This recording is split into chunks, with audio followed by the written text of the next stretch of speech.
Paracast, the gold standard of paranormal radio. And now, here's Gene Steinberg.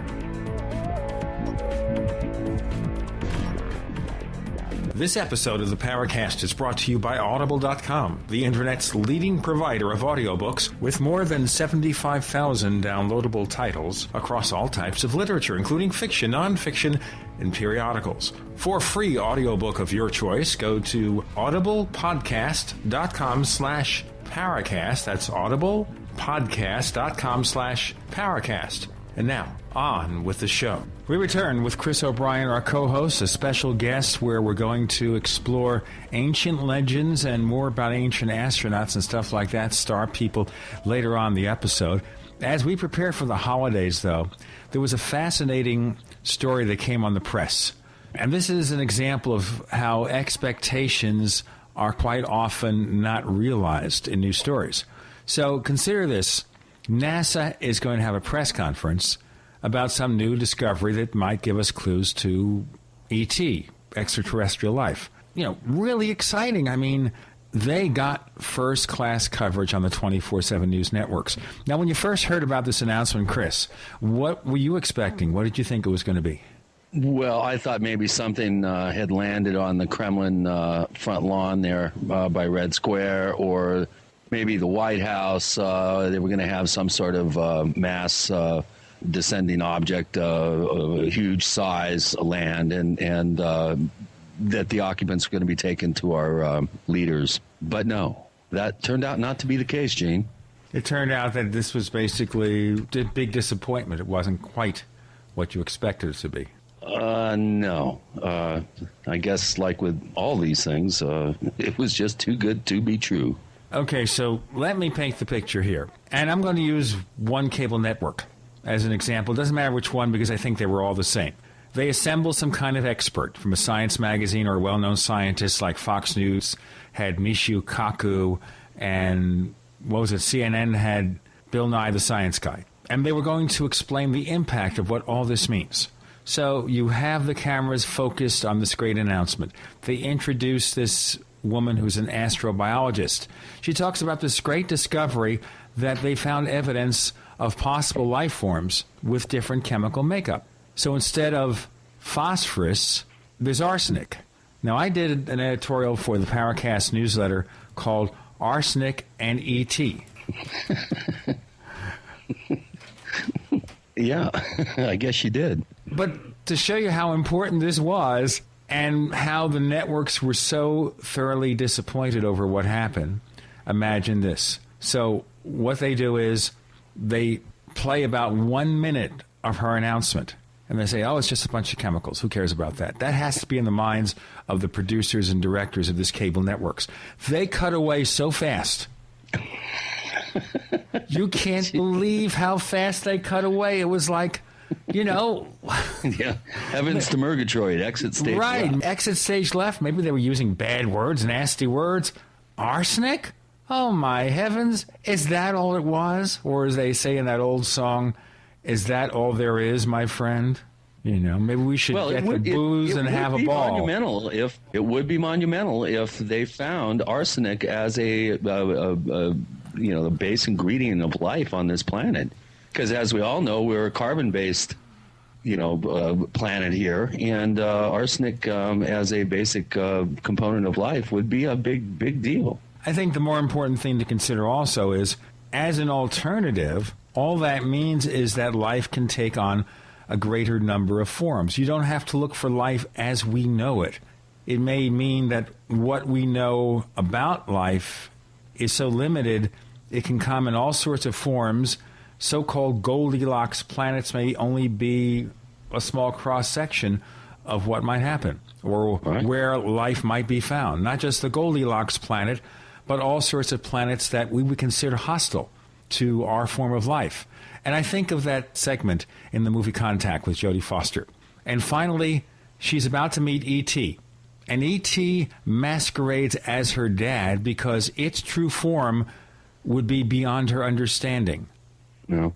But that also raises the larger picture about UFOs. If UFOs are ET, maybe, again, they're showing us something, a projection, whatever, because we are not capable of understanding who they really are or what they really are. Yeah. Got to hand it to Sagan. That was a real interesting and well thought out plot twist. The most important part of it, though, is he left it ambiguous, or at least the movie was ambiguous. You know, I can't say so much about the book. I didn't read the book. I saw the movie, and they left it in a way that perhaps maybe she dreamed this. It may have been some kind of dream event.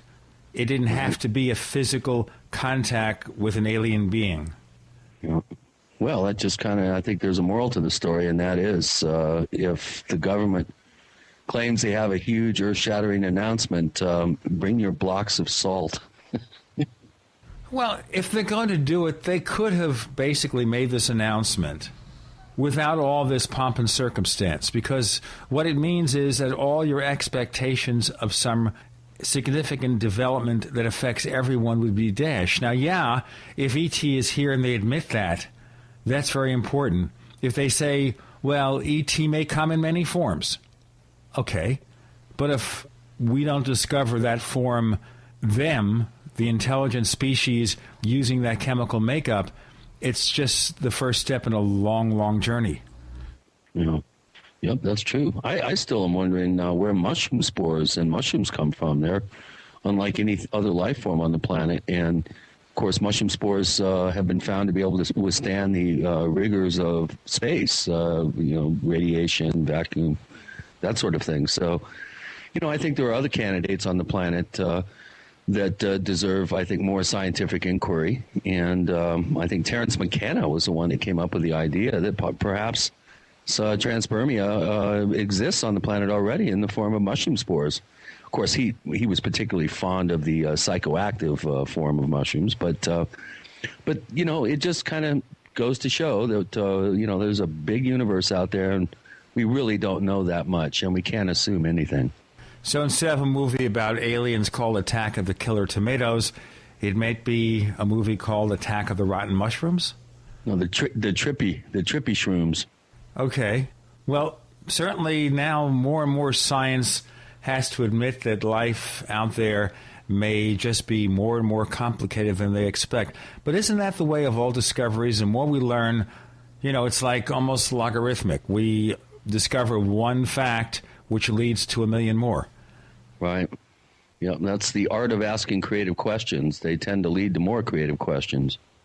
And in the end, well, if UFOs are ET, there's still a lot to learn, a lot to discover. But again, we're still hearing the nonsense from the so-called exopolitics people.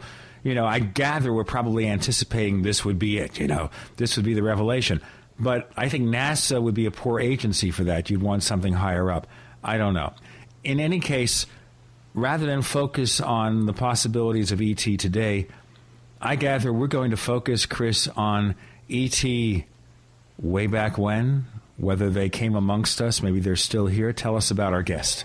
Well, Gary David, I've known for a number of years now, and I first became aware of him through his book called The Orion Zone, which is a form of inquiry into ancient southwestern United States cultures that looks at it from a naked eye astronomy, sort of archaeoastronomy point of view. And what Gary discovered is quite fascinating, that all your main sacred sites, villages, and ceremonial areas in the Southwest are mirroring the constellation Orion on the ground. So if you look at a map of all these ancient Hopi sites, popularly known as Anasazi, which is just a made-up term by science, these Hopi villages and sacred sites are arrayed in a perfect mirror image of the constellation Orion. And we're going to get into that today with Gary David, because the implications could be thought-provoking.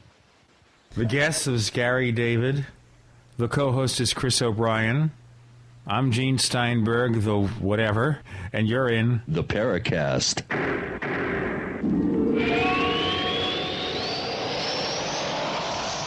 As you know, the Paracast is brought to you by Audible.com, the Internet's leading provider of audiobooks. With more than 75,000 downloadable titles across all types of literature and featuring audio versions of many New York Times bestsellers. For listeners of the Paracast, Audible.com is offering a free audiobook to give you a chance to try out their service. One book to consider, for example, is Above Top Secret, the Worldwide UFO Cover-Up by Timothy Good. Timothy Good, as you know, has been a guest on the Paracast. Yet another book worth considering from Audible.com is Lies and Deception, UFOs and the Secret Agenda, from Timothy Good once again, and also from our old friend Nick Pope. As you know, Nick Pope has also been on the Paracast. This is another book that you're definitely going to want to check out. For this book or another free audiobook of your choice, go to audiblepodcast.com/Paracast. That's audiblepodcast.com/Paracast. Have you ever felt like the United States government knows way too much about your financial affairs? I continue to hear stories about property seizures, frozen bank accounts, confiscation of stocks and bonds. It makes me wonder if the U.S. citizen will ever again have the right to life, liberty, and the pursuit of happiness. Unfortunately, with the Drug and Money Laundering Act, the IRS Revenue Ruling 6045 of 1984, and the Trading with the Enemy Act and Franklin D. Roosevelt's Executive Order of 1933, some precious metal holdings are subject to government intervention. For this reason, Midas Resources has prepared a report explaining the boundaries of trading precious metals privately. Whether if you have any intention of trading with Midas Resources or not, I have instructed my representatives to give this report out free. Call for your free copy at 1-800-686-2237. When investing, always proceed with caution. Again, call 1-800-686-2237. Exercise your legal right to trade metals privately. 1-800-686-2237. Hi, this is Alex Jones. You've heard me talk about the delicious, easy-to-fix, and very storable foods from eFoodsDirect.com. I've told you for years that eFoods Direct has the best storable food on the planet. Now it's that time of year again, and their holiday special is here. They have 2 holiday price packs for you to put into your reserves for a secure future or to share with others. The first is a 6-month bulk supply in 10 cans. And the second is a 5-week supply of quick and easy-to-fix meals, including delicious bakery items shipped in heavy tote bags. Now, for a limited time, when you order 2 or more of these special holiday packs, you'll get free shipping on your entire order. Call now, 800-409-5633, or visit them at efoodsdirect.com/Alex. That's 800-409-5633, or efoodsdirect.com/Alex.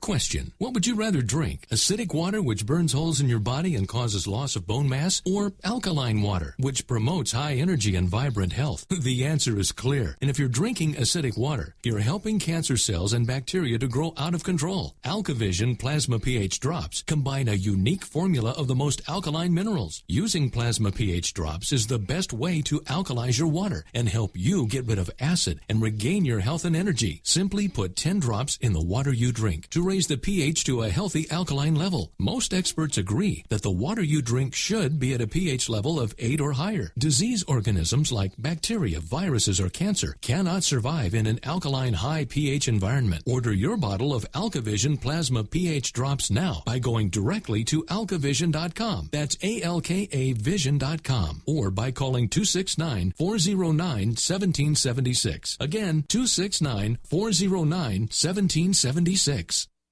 On air, online, and on demand. We are the GCN Radio Network. We want to hear from you. If you have a comment or question about the Paracast, send it to news@theparacast.com. That's news@theparacast.com. And don't forget to visit our famous Paracast community forums at forum.theparacast.com. Get in on all the action at forum.theparacast.com. We introduce Gary David. The co-host is Chris O'Brien. I'm Gene Steinberg. You're in the Paracast. And we're going to look at the ancients, the star people, and ancient prophecies. Now, Gary, I want to welcome you first to the Paracast. Thanks for joining us. Thank you, Gene. Good to be here. Okay, so you have become fascinated by the American Southwest for, 23 years or so now. So why did this interest arise? How did it focus on the things that we're going to talk about? Okay, I've lived in Arizona for about 15 years, in northern Arizona. And before that time, I lived in South Dakota, and I taught on the Pine Ridge Reservation and witnessed some of the ceremonies there, and this, especially the Sundance, and did some sweat lodges there, and got involved with the Lakota Sioux in South Dakota. And I met with a woman named Charlotte Black Elk, and she was the great-granddaughter of the famous Nicholas Black Elk that wrote the classic Black Elk Speaks. And at that time, she was talking about how constellations in the sky, they relate on the Earth to certain points especially in the Black Hills, which is the center of Lakota Sioux spirituality. And she was talking about a huge constellation made up of Orion's Belt and the Pleiades and Sirius. And this was a celestial buffalo that was projected on various points on the Earth. And So a celestial buffalo, what do you mean by that?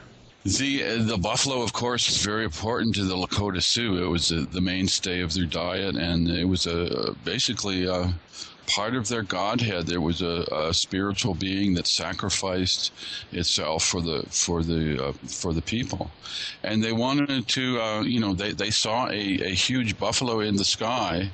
The backbone of this buffalo was Orion's Belt. The nose of the buffalo were the Pleiades in Taurus, and the tail of the buffalo was Sirius in Canis Major. So this huge celestial buffalo that related to certain points on the Earth that they made migrations to during the course of the year. And they made this huge circular migration route around the Black Hills, going to these specific places on the Earth, doing certain ceremonies like the Sundance at specific places at specific times.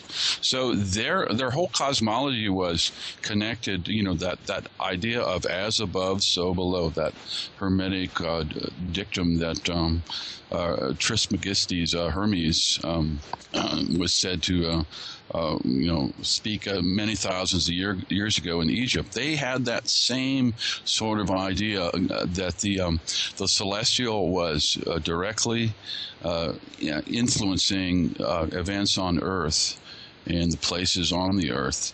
So this was the first inkling that I had of this kind of archaeoastronomy, this idea that the ancient people saw the stars in a way different than we do today.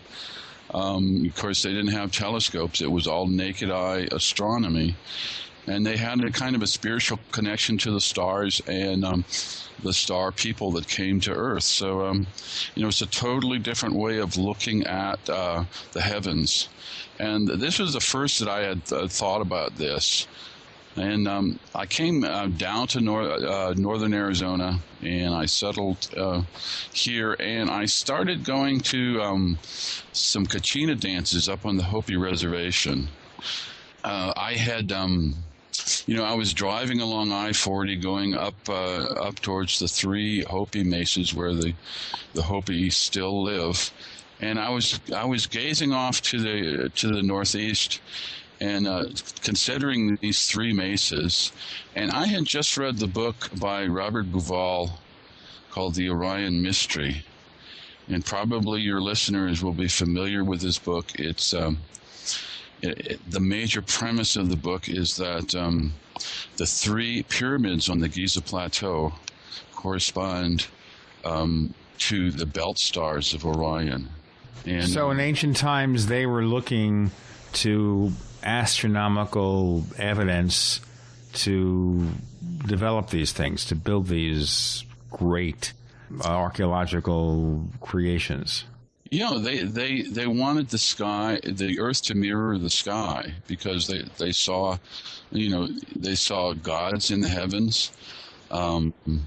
Osiris was the god of the underworld, was connected with the constellation Orion, and they wanted to honor this god by placing these pyramids in this particular pattern. The smallest pyramid is sort of offset. The one, when you look at Orion, it's on the right side, and it's kind of offset from the other two. And this was a deliberate an attempt to make the earth and the sky match. And, I was driving up to the Hopi mesas, and I realized that, the Hopi live on 3 primary mesas. They've lived there since about 1100 AD, or maybe a little bit before that, building these pueblos on top of and at the base of the mesas. And I was wondering if this might be another Orion correlation like the one in Egypt. And I sort of put that in the back of my mind and went up to the Hopi mesas and saw a dance there at one of the villages. And then I came back and I got out my sky charts, and I got out the map and looked at the ancient villages that the Hopi had made and the villages they are currently living in, and found out that there was a village or ancient ruin corresponding to each major star in the constellation Orion. And this really astounded me. It's just amazing that there'd be this direct sky-Earth correlation. And they somehow built a kind of a template and spread it across the Arizona desert in the form of the constellation Orion. Okay, so one looks for cause, okay? Is it because they're just emulating what they see in the skies and the heavens, or because there's a larger picture that's being considered here? Well, I think it's my understanding that Orion is the most important constellation for the Hopi. It synchronizes their winter solstice ceremony. The Hopi have these ceremonies in Kivas, which are underground prayer chambers.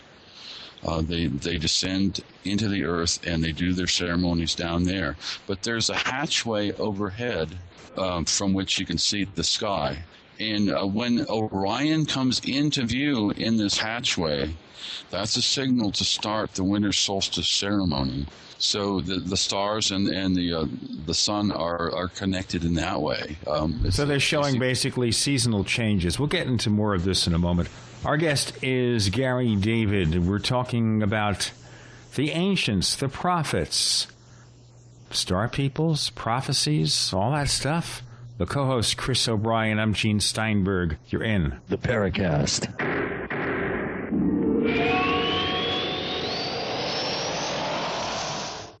Ray Perkins, a reclusive veteran burned out from the Gulf War, lives tortured by relentless, perplexing nightmares.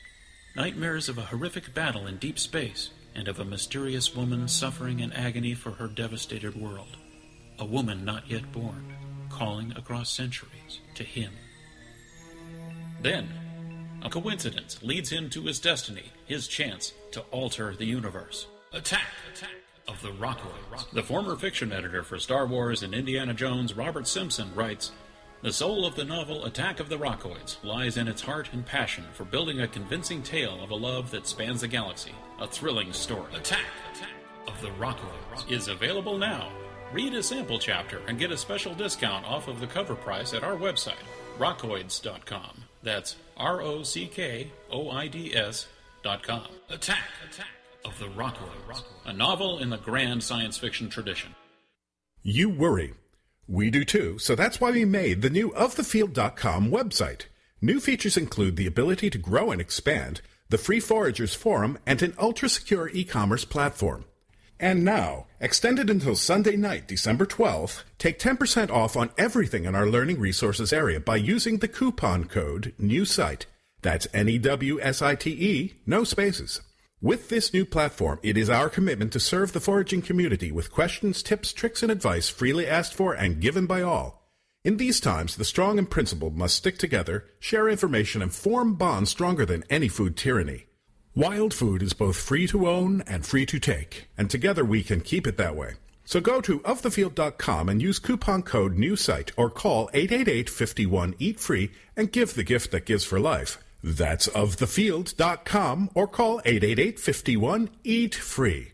All of nature's bounty lies at your feet. Where have all the military surplus stores gone? Don't worry, you don't need one, because everything you need at Military Surplus is at MaineMilitary.com. That's M-A-I-N-E Military.com, one of the last surviving true military surplus stores in the country. Go online now to MaineMilitary.com and discover a source for hard-to-find surplus items at true surplus prices. Surplus gun cleaning kits as low as $2.99. Complete chemical suits as low as $11.99. See our huge selection of gas masks, filters, and accessories. Finish at M10 gas masks are 3 for $30, and Swiss filters are 3 for $12. Searching for Strike Anywhere matches? MaineMilitary.com has them, plus a whole new product line of survival and first aid kits and lots more. Get free shipping on orders over $50 only at MaineMilitary.com. That's M-A-I-N-E Military.com, or call 877-608-0179, 877-608-0179. MaineMilitary.com, the main name in military supply. Forget everything you've been told about long-term food storage. When all hell breaks loose, you'll need the single most effective way to get high-powered Delta Force nutrients to your family fast.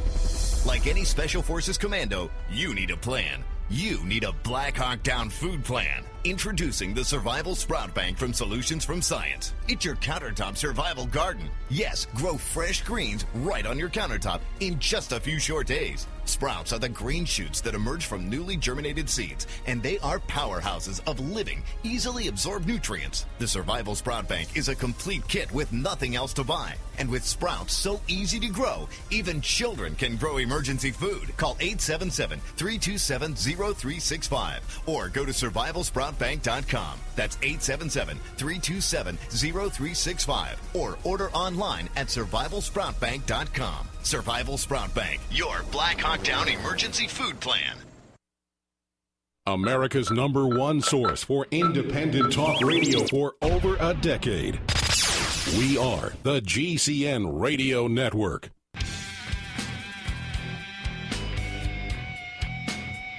This is Kurt Sutherland, the author of UFO Mysteries, and you're listening to the Paracast. We have Chris O'Brien as our co-host once again. He keeps doing it. He's going to continue to do it till he gets it right, but he tells me the same thing. He says, Gene, you've been a broadcaster for what, 2 decades of your life? When are you going to figure out how to turn it from a practice to a profession? And I say to him, speak for yourself. No, we're kidding.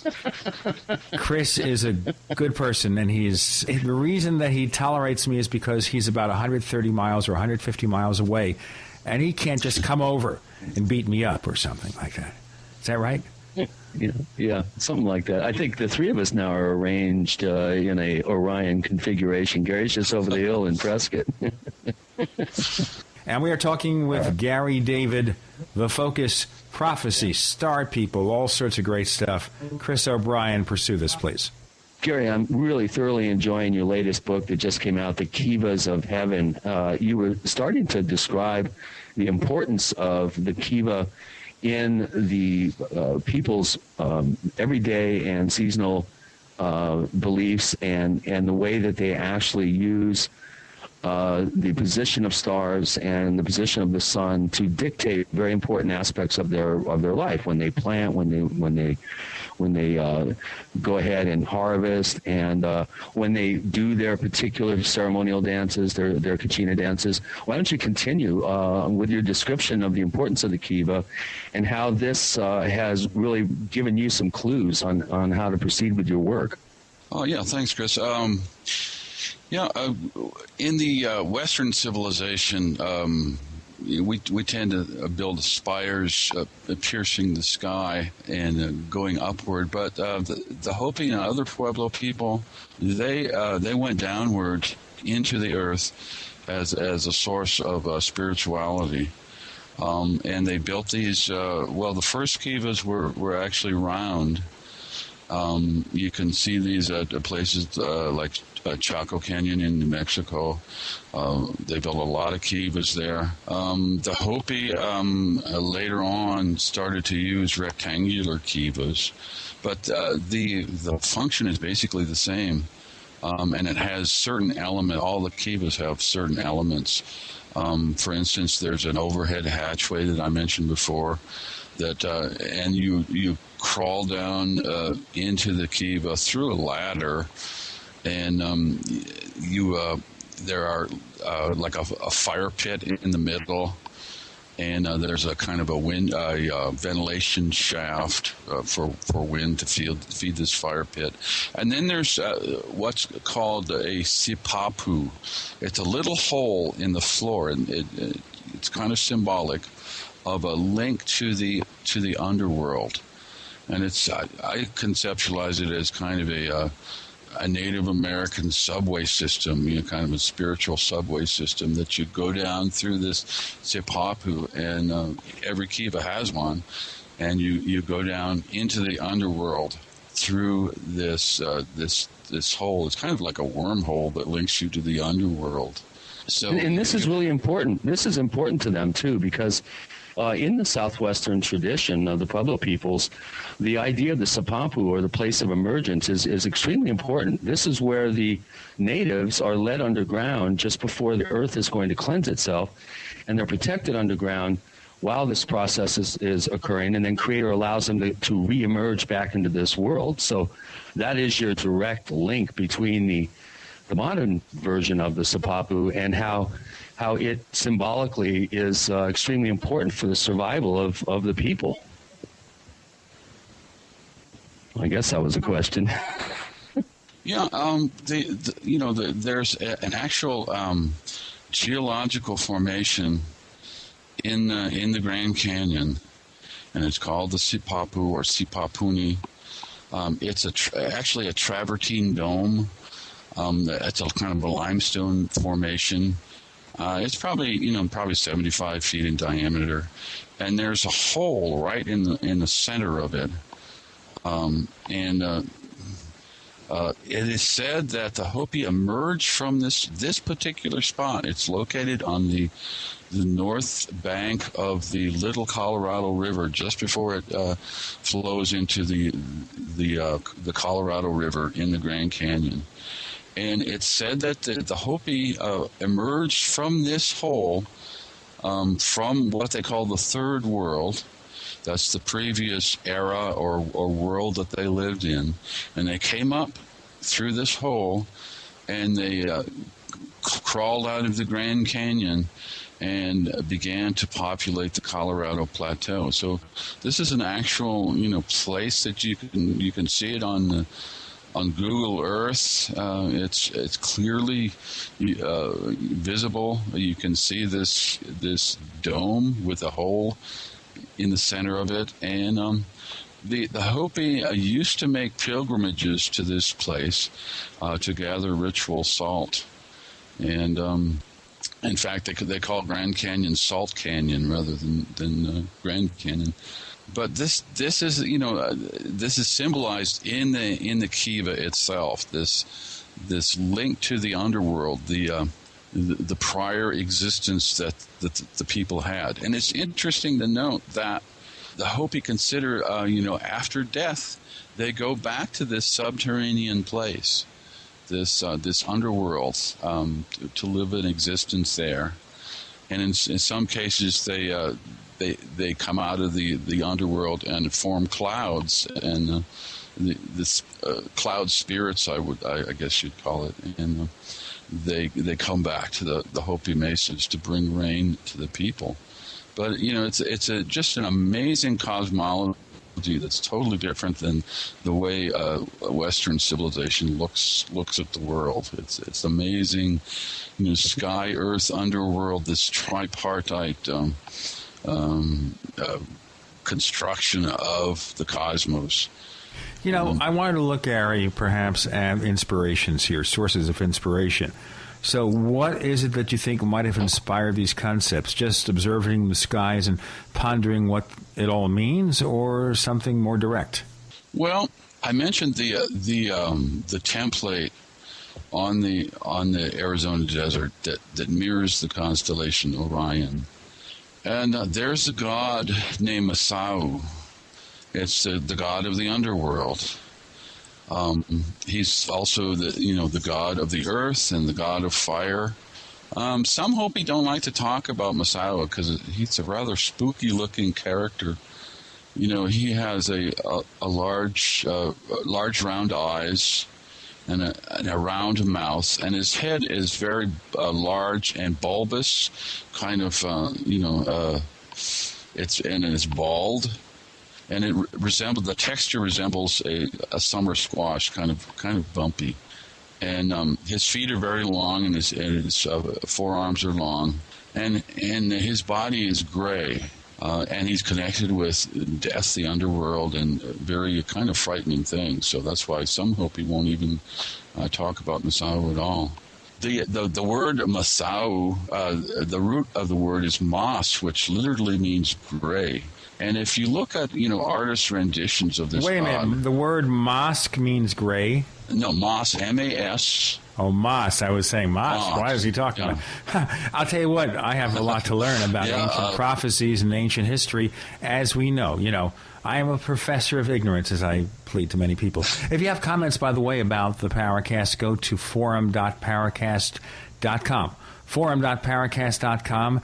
Join up, participate. You're able to basically pose questions for guests of future shows, talk amongst yourself, enjoy the fun. We're having fun with Gary David, talking about the ancients in all their glory. And one more thing. We have a newsletter, neighbors. To learn more about it, go to newsletter.theparacast.com. Once again, that's newsletter.theparacast.com. We give you updates on the current and future shows, and I have a special editorial each and every week. One of my fearless editorials, as a matter of fact. Once again, that's newsletter.theparacast.com. The co-host is Chris O'Brien. I'm Gene Steinberg. You're in The Paracast.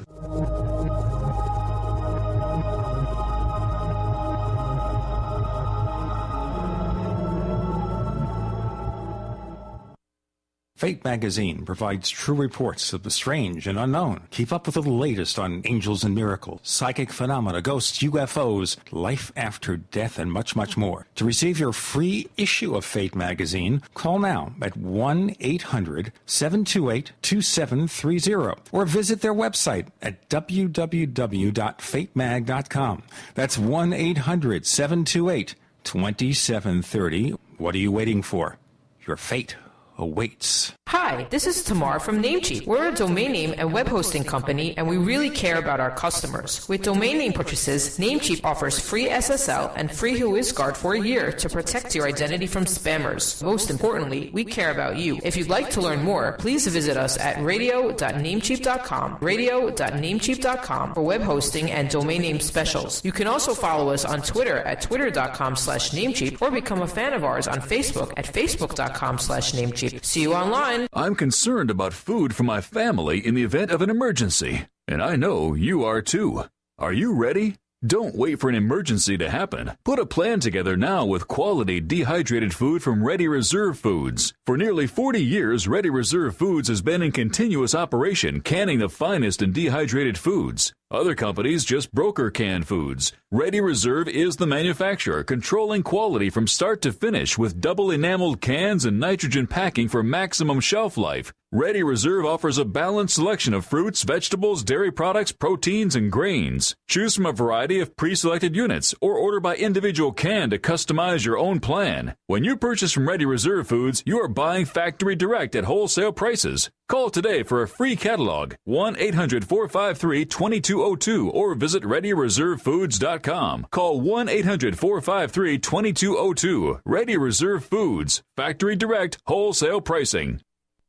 Becoming a modern smoker is now easier and more cost-effective, thanks to LeSig. Traditional smokers the world over love LeSig. E-cigarettes with a look, feel, and taste of real cigarettes, but without the nasty smoke, ashes, or stains. LeSig is powered by revolutionary microelectronic technology. A small rechargeable battery and unique replaceable cartridge provide all the satisfaction and benefits of smoking without the smoke and all the hazards. See the large variety of LeSig e-cigarette supplies and accessories at LeSig.com. That's LECIG.com. LECIG.com. LeSig is competitively priced, comes with the best customer service, a 30-day warranty, and satisfaction guaranteed. What a great gift idea. For a 10% discount, mention GCN when you call 870-518-4307. That's 870-518-4307. Ask for fast, free same-day shipping. Order online at LeSig.com and use promo code GCN at checkout. That's LECIG.com. LeSig, for today's modern smoker.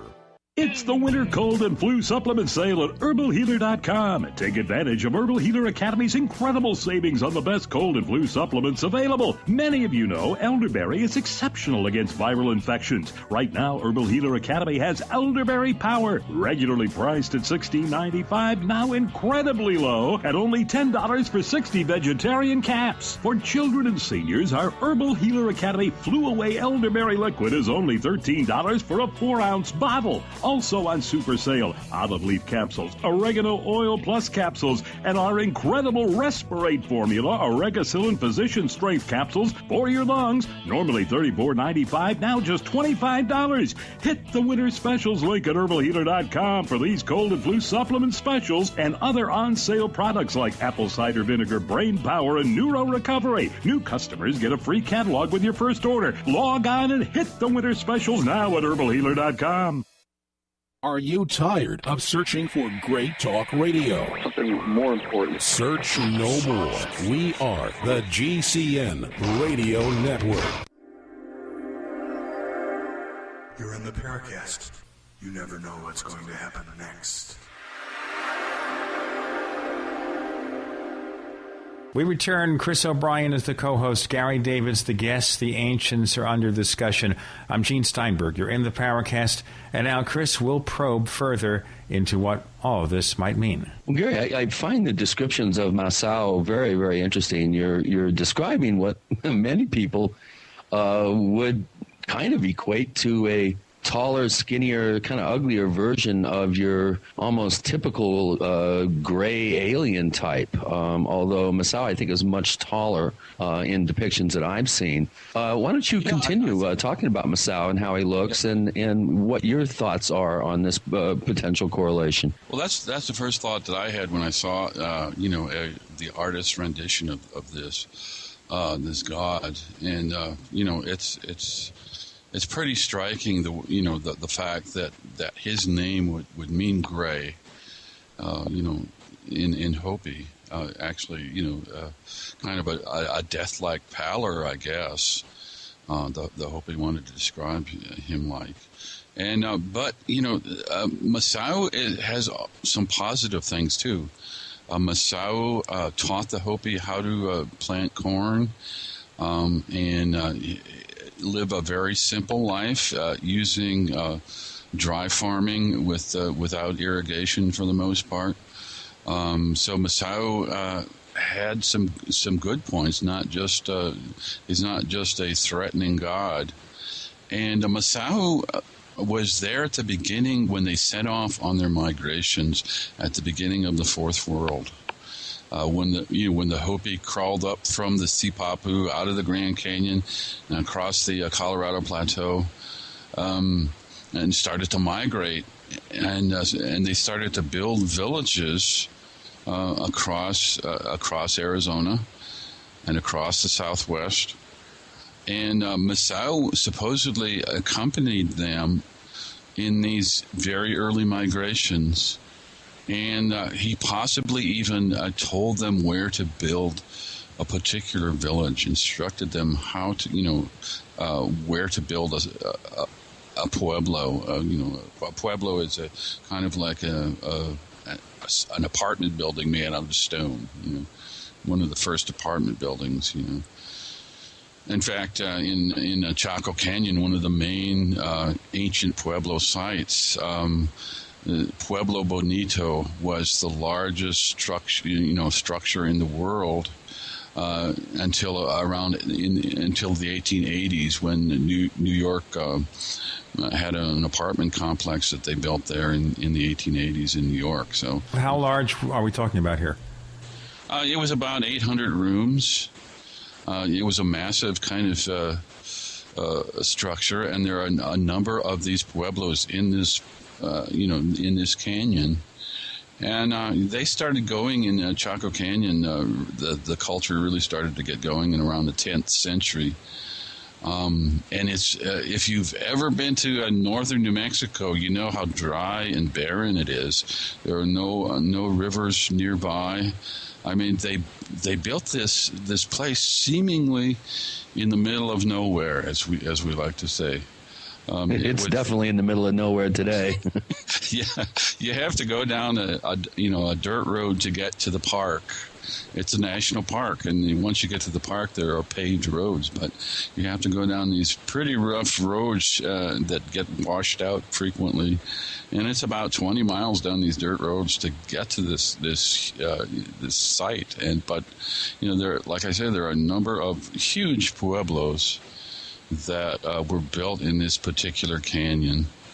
And it's my understanding that, or my belief perhaps, that Masao kind of instructed them to build here, because in the template that I've discovered in the course of a dozen years or so of researching this, I found that Chaco Canyon corresponds to the star Sirius.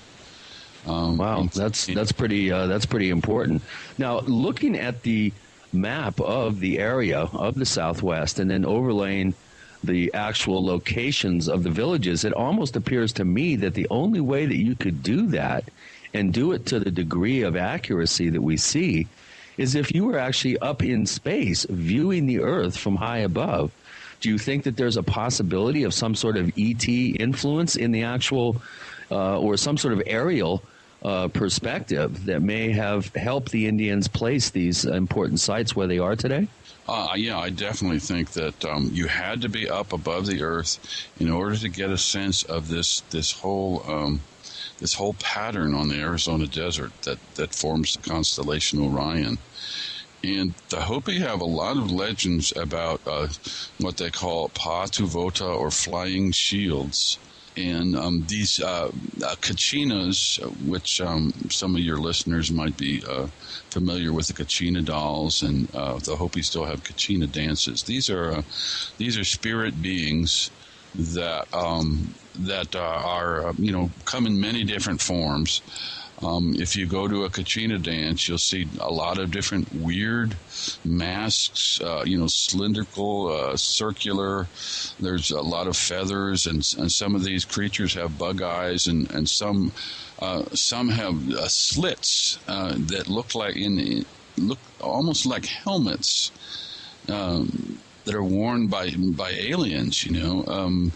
But these kachina dancers, they perform these dances in the springtime, and starting about late April, going through past the summer solstice into July, and then they stop having the dances. But these beings that they're commemorating, supposedly in legends, the Hopi said that they piloted these flying shields, and they frequently came down to the mesas, and some of these creatures even took Hopi brides and mated with the women. And much like in the Bible, you have the watchers coming down from the sky. Right, and finding the daughters of man fair. Yeah, the sons of God mating with the daughters of men to produce these Nephilim, or these giants in the earth. And this is essentially, what was going on in the American Southwest. You had these kachinas coming down. They say that the kachinas used to come in the flesh. They used to be physical beings. But now they only come in spirit, because the society has been corrupted, and the world is basically going to hell. So basically, these beings are no longer around, and we see just visions of them? We see, we see they come in the spirit form rather than a physical manifestation. So that's saying that, therefore, in ancient times, they met up with these physical creatures. Yes, that came down on these craft, and there's a story that's really touching. there's a pair of twins, a girl and a boy, and they were escaping a great flood. And that sounds familiar too. But they had to leave their village, and the parents in the commotion they left them behind. So the boy and the girl started off on a journey to find the parents. And the first night they camped out in the desert, and they saw a huge flying shield come down and set down on the desert, and this creature came out of it.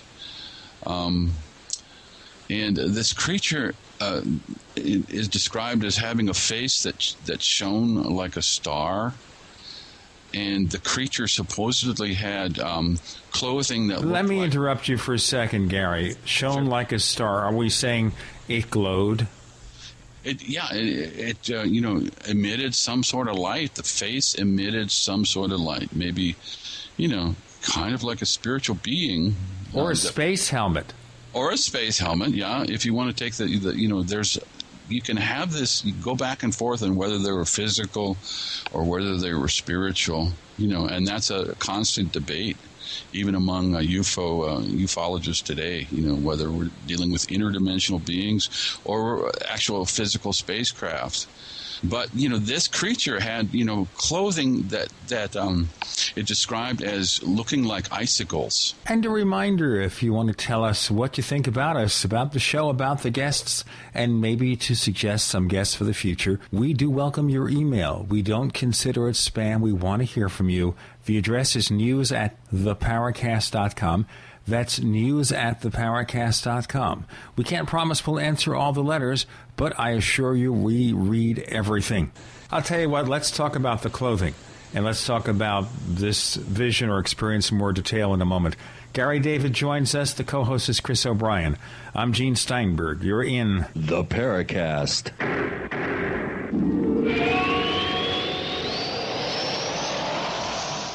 Hi, this is Ted Anderson. If you own an Apple iPhone and love to listen to your favorite programs on GCN, I've got good news for you. I'm proud to announce that GCN has a brand new iPhone app available for our dedicated listeners at GCNlive.com. Listen to your favorite hard-hitting GCN programs live or on demand right on your iPhone. And the best part? The GCN iPhone app can be yours absolutely free. Download the iPhone app today by clicking on the banner at GCNlive.com. Again, that's GCNlive.com. We, the people, grow cotton, weave fabric, engrave ink, embed strips and fibers to protect from counterfeit and carting to a private bank, having it lent back at interest, forcing taxes to service debt. This capitalism, or was Jefferson correct when stating a central bank issuing the public currency is a greater menace to the liberties of the people than a standing army? Ted Anderson, I'm placing a free silver dollar in a book that explains our monetary system. Call for your copy, 800-686-2237. It's time to understand the system. Call 800-686-2237. That's 800-686-2237.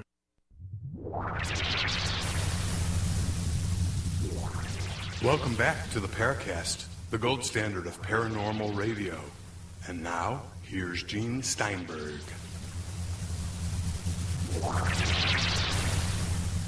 Hour 2 of the Paracast with Gary David exploring ancient legends and mysteries. Chris O'Brien's the co-host. I'm Gene Steinberg. You're in the Paracast. So we're talking about the uniform or garb these creatures wore. Let's go back to that description. This is kind of like a metaphor, I guess, or the clothing looked like icicles, and to a primitive people who never saw metallic, objects or stuff, they would describe a metallic uniform as looking like icicles, glistening and glinting in the sunlight like icicles would. Sounds like the creatures that George Adamski saw.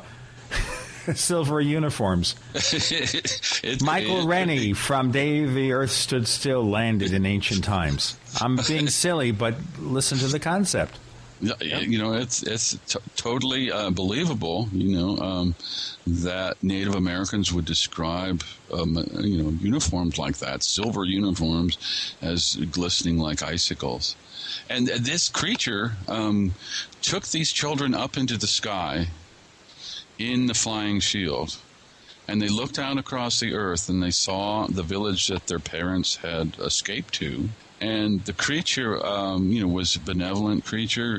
Gave the children melon to eat and corn. And finally, the saucer or craft sat down right next to the village where the parents had been, and the children got out of the craft and were reunited with the parents. So, this is one instance that a sky god came down and helped these these twins escape peril. So, Does the legend say that the star god, or whoever he or it was, communicated with them in somehow? The star god said that he would come later on in their dreams to give them information and to give them ways to live correctly, to live by the ways of the Creator.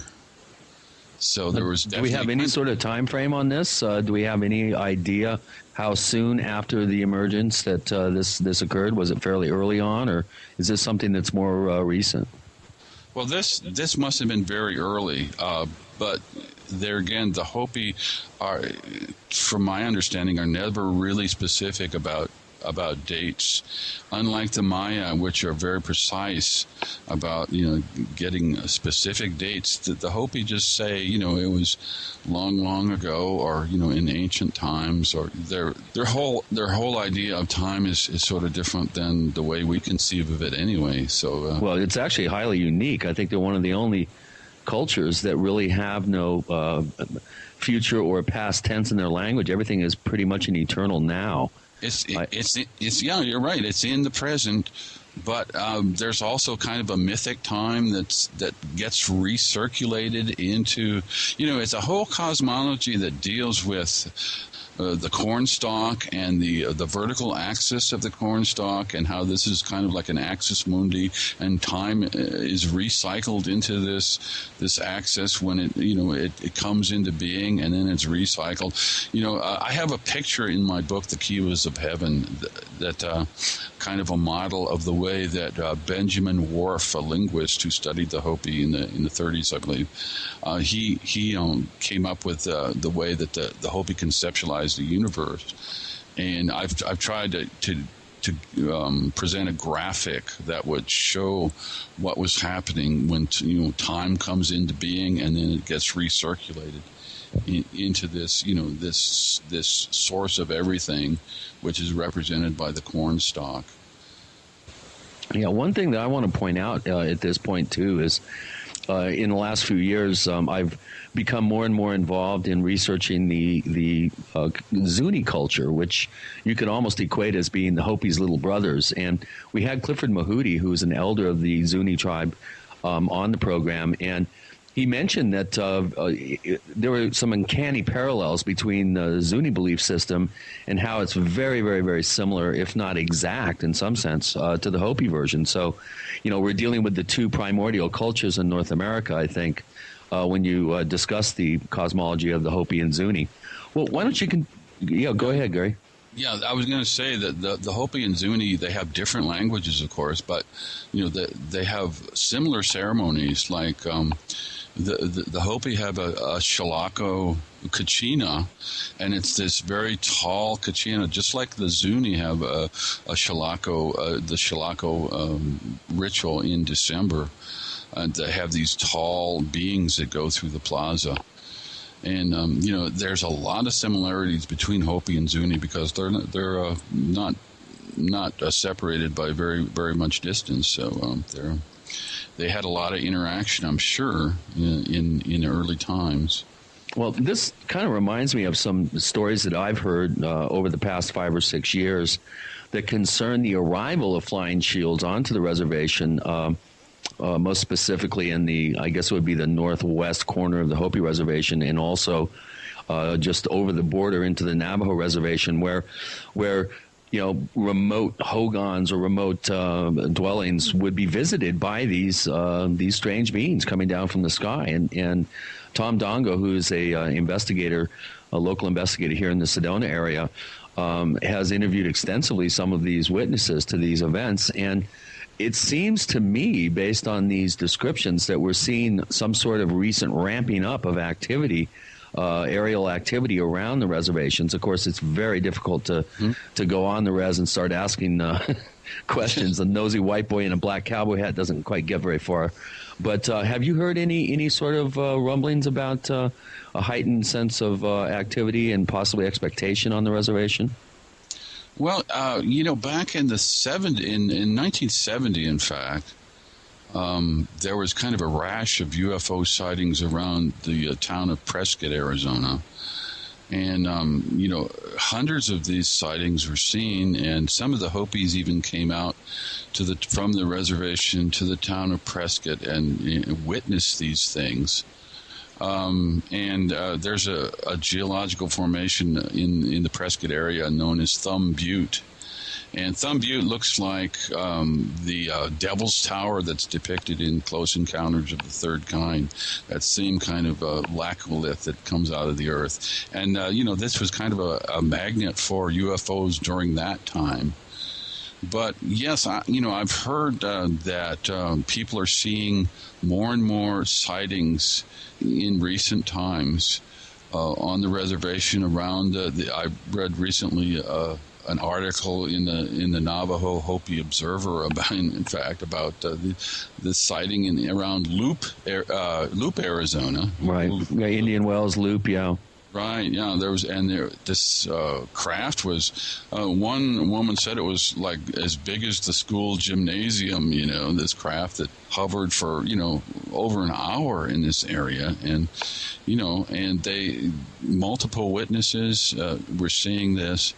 So, I think a lot of the elders would say that this is kind of the sign that the fourth world is coming to an end. When you see these constant visitation by these spirit beings or perhaps physical craft, this is a sign that we're getting close to the end of the fourth world.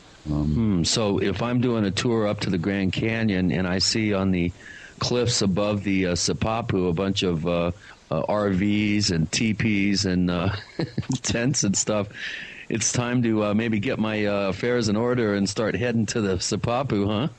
Well, that's the safe area that they say. If you leave the cities and go up to Hopi land, and this is the place that's going to be spared, if anything, between the Grand Canyon and the Hopi Mesas. Mm-hmm. This area, so this it might come to that, when the cities collapse and we're out of oil and out of gas and out of food. The Hopi live a very simple life, or at least they try to. It's getting increasingly more difficult to live in the old ways, using the dry farming method and growing corn and so forth. We kind of changed that in our modern civilization. Gary David's the guest. Chris O'Brien's the co-host. I'm Gene Steinberg. You're in the Paracast.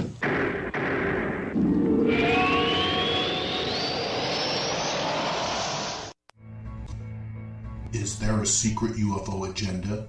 Do strange creatures from the darkest corners of the mind roam the earth? Is there evidence for mind control, time travel, or devious government conspiracies? Find out the inside scoop on the latest conspiracies, paranormal activity, and Fortean phenomena when you subscribe to Tim Beckley's Conspiracy Journal. It's jam-packed with stories, special book and DVD promotions, and the best news, it's absolutely free, sent right to your mailbox. Plus, a bonus free email newsletter sent out every Friday. Simply send an email with your name and address to Mr. UFO at webtv.net. That's Mr. UFO at webtv.net. Find out what they don't want you to know.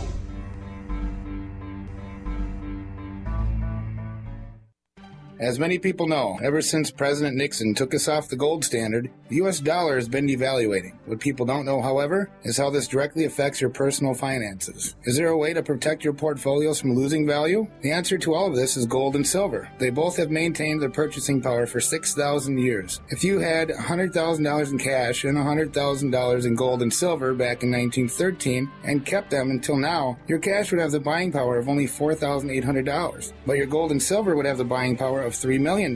The answer to protecting your assets is simple. Call John Ballman today at 1-800-686-2237, extension 169. Get all your questions answered before your money is worth zero. Call 1-800-686-2237, extension 169. Take action today while we still accept paper dollars for gold. That's 1-800-686-2237, extension 169. What is the number one secret to all your health problems? I'll give you a hint. Dr. Alexis Carroll kept chicken heart tissue alive for 28 years in a test tube. He said the cells remained youthful so long as the metabolic wastes were washed away, but that when wastes were allowed to accumulate in and around the cell would age and then die. So the key to radiant health is cellular cleanliness, and the key to keeping your cells clean of chemicals, free radicals, and heavy metals that we are bombarded with in our society is glutathione. This master antioxidant is required by every cell of the body. Glutathione levels decline due to toxicity and aging. The number one food to replenish your body's glutathione levels up to 64% or more is unheated, grass-fed whey protein powder. This miraculous superfood may do more for your health than any other supplement you've ever taken. To get your free report of the best whey protein powder, call 888-988-3325 or visit oneworldwhey.com. That's oneworld, WHEY.com. You worry. We do too, so that's why we made the new ofthefield.com website. New features include the ability to grow and expand, the free Foragers Forum, and an ultra-secure e-commerce platform. And now, extended until Sunday night, December 12th, take 10% off on everything in our learning resources area by using the coupon code NEWSITE. That's NEWSITE, no spaces. With this new platform, it is our commitment to serve the foraging community with questions, tips, tricks, and advice freely asked for and given by all. In these times, the strong and principled must stick together, share information, and form bonds stronger than any food tyranny. Wild food is both free to own and free to take, and together we can keep it that way. So go to ofthefield.com and use coupon code NEWSITE or call 888-51-EAT-FREE and give the gift that gives for life. That's ofthefield.com or call 888-51-EAT-FREE. All of nature's bounty lies at your feet. The GCN Radio Network, providing the world with hard-hitting talk radio. GCN. Great talk radio starts here.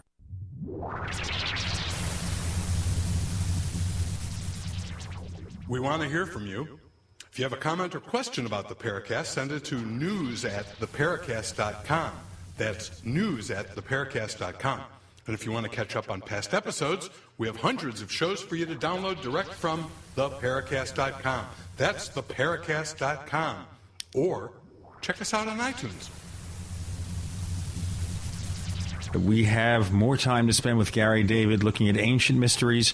Chris O'Brien's the co-host. I'm Gene Steinberg. You're in the Paracast. A couple of things occur to me. When you talk about all these legends, Hopi, Zuni Indians, etc. Now, the Zunis, they transfer data, stories verbally, or basically somebody tells somebody who tells somebody. Does the Hopi do the same thing? Yeah, the Hopi didn't have a written language. And most of the Pueblo people didn't, well, all of the Pueblo people didn't have anything written, unlike the Maya in Central America and in New Mexico. So it's all kind of legends passed down through the generations. But they do have, rock art or petroglyphs, rock carvings, and rock paintings that you can go to and see some of these. I've seen pictures of what are called ant people. That they've been in the media recently. I noticed the people are talking about the ant people. And I've seen petroglyphs of these, rock carvings of these, right here in Arizona. Why don't you give us an idea of who the ant people are in their tradition? That's pretty important, I think. Right, yeah. Well, the ant people supposedly helped the Hopi survive two major cataclysms. The destruction of the first world by fire and the destruction of the second world by ice. The first world destruction might be something like volcanism or an asteroid strike or some major kind of fire event that happened in very ancient times. And the Ant people helped the Hopi go into caverns, into subterranean caves, and survive. The Second World was destroyed by ice, some kind of major ice age, or a very, very cold period in Earth's history. And the people went down into the caverns. The Ant people led them down into these caverns, and they helped them. Sprout beans. Beans are one of the traditional dietary mainstays. Or hydroponic farms under the earth. Something like that. Yeah, Gene. That's exactly right. You know, in these caverns, you can't grow anything. You have to sprout these beans, and these beans are sprouted to this day in the Kivas, in the underground prayer chambers. And they have what's called a bean dance in February to commemorate this time when the Ant people helped the Hopi survive in these underground caverns. What interests me most when we talk about all these legends, Gary, is not just the ubiquity, but the similarity. I mean, we can find talks about disasters, floods, etc., visits by some kind of advanced or higher beings. They're all so similar. It's like they all have this same basic cause. Or do we have loads of higher beings and disasters occurring to different races at different times? Well, you know, I think there's a cultural similarity because the influence was the same globally throughout the earth. We were being visited by these creatures. They're coming down and interacting with humans. One example of this is, you know, the actual word for ant in Hopi is Anu. And the word for friend in Hopi is Naki. So you put the two together, the Anunnaki, the ant friends, help the Hopi. And of course, this is from Sumerian mythology, the Anunnaki, the sky gods that came down to earth. Shades of Zechariah Sitchin. Exactly. Rest his soul, yeah. Okay, so the ant people come here in ancient times, and we're all talking about these insectoids. And that takes us back to the concept of some of the Greys being a little insect-like in their demeanor or their appearance. Yeah, exactly. There's a lot of these cryptozoological creatures in myths, and the Kachinas reflect this today. There are a lot of giant Kachinas in Hopi dance. You know, there are a number of giant Kachinas, and in my new book, The Kivas of Heaven, I have a chapter about giants, and especially living in the area I mentioned before, Chaco Canyon, as kind of a center for activity of giants. And these are, you know, fierce and terrifying creatures. In fact, they've even found in Chaco Canyon, they've found petroglyphs, rock carvings of footprints with 6 toes on them. And they found handprints with 6 fingers. Now, in the Bible, it says that the giants supposedly had 6 fingers and 6 toes. And they've even found, archaeologists have found in Pueblo Bonito in Chaco Canyon, they found a 6-toed foot bone. So this is not just an imaginary thing that some guy with a stone was just, you know, chipping away and thought, well, I think I'll make a footprint with 6 toes. You know, that would be interesting. You know, it was actually, you know, probably depicting this human, perhaps a giant, with six toes on each foot. So you know, you have these, you know, creatures, and you know, Chaco Canyon was a place where they have archaeologists have discovered, looking through the bones that they've unearthed, they have the largest, they were the tallest beings or humans in the area. You know, not to say that they were, you know, 8-foot giants or anything, but they were taller than the rest of the population. You know, the average height of a male in about 1100 AD or 1000 AD was about 5 feet. And they found, you know, skeletons that are a good foot taller than that. So basically speaking, I'm 6'2". If I went to ancient world and I visited these people, I'm the time traveler. Yeah, you play center. Yeah. I play center, but, you know, I'm a modestly tall guy. They would consider me a giant. They would, yeah. And, you know, you would probably be revered. And, you know, some of the most elite burial sites are found with these large skeletons.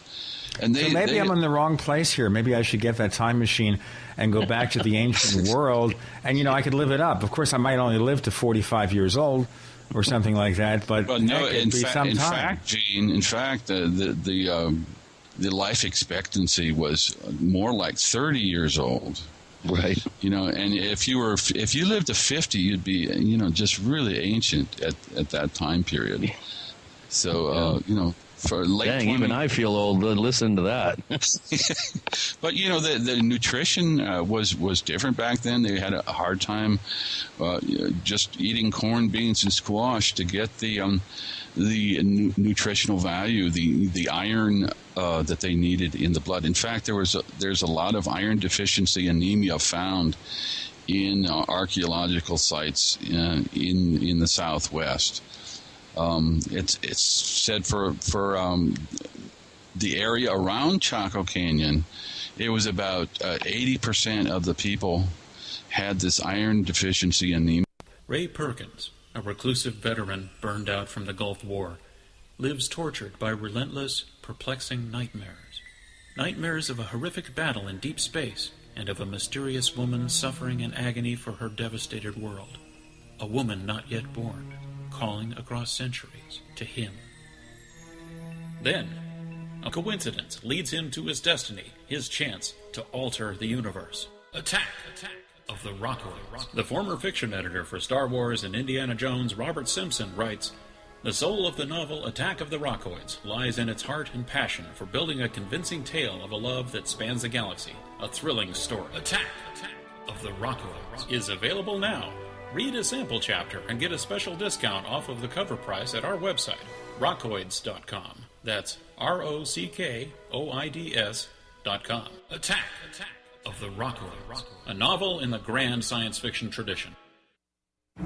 We all know that Berkey water purification systems are the most trusted name in water filtration. As an authorized Berkey dealer for over 5 years and serving thousands of satisfied customers, the Berkey Guy offers amazing specials for Berkey water filtration systems. The Berkey Light systems include a set of self-sterilizing and recleanable black purification elements that purify water by removing chlorine, pathogenic bacteria, cysts, and parasites to non-detectable levels and remove harmful chemicals such as herbicides and pesticides. Order the Berkey Light system today, complete with 2 black Berkey elements for only $209, and the Berkey Guy will include 3 Sport Berkey water bottles and ship everything to you free of charge. That's right, 3 Sport Berkey water bottles and free shipping. An $87 value, yours free. Call the Berkey Guy at 1-877-886-3653. That's 1-877-886-3653. Or order online at GoBerkey.com. That's GoBerkey.com today. Do you want to get away from additives and preservatives in your food? Need alternatives to conventional food preparation? Do you want to save the fruits of your gardening labor? And are you looking for an excellent gift idea? Then check out the Excalibur Dehydrator. Dehydration is one of the healthiest, most cost-effective, and fun ways to feed yourself and your family. Make healthy snacks like fruit roll-ups and beef jerky. Store healthy food in case of an emergency with no added salts, fats, or preservatives. And save hundreds of dollars by drying it yourself with the Excalibur Dehydrator. The Excalibur Dehydrator comes with an industry-leading exclusive 10-year warranty. And when you order, you'll receive a free book filled with amazing easy recipes, a $25 value free for a limited time. Just mention coupon code GCN. Learn more and order your Excalibur Dehydrator today at drying123.com. That's DRYING123.com. Drying123.com. Or call 1-800-875-4254. That's 1-800-875-4254. Season's greetings and health and wellness from Excalibur Dehydrator. Hi, I'm here talking with Don Wiskin of HeartDrop.com. I understand that you changed the name of your product, Don. Yes, we did. It's now Extendivite, meaning to extend your life. Wow, extend your life. Everybody wants to extend their life. How is it made, Don? Well, Extendivite is made from herbs gathered from many different parts of the world. We chose 7 of the heart and health-related herbs known to improve your health. Your heart drops have always kept me from feeling sick or run down, Don. Will Extendivite continue to do the same thing for me? Yes, it will. All we changed was the name. I'm here because at 42 I had a heart attack and the garlic cayenne drops gave me back my life. We have been talking with Don Wiskin about his exciting new product called Extendivite. To get your Extendivite, call 1-877-928-8822. That's 1-877-928-8822. Or visit his website at heartdrop.com. That's HEARTDROP.com.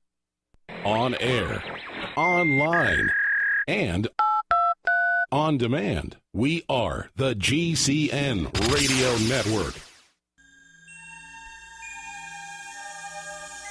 This is Jacques Vallée. You're listening to the Paracast, the gold standard of paranormal radio.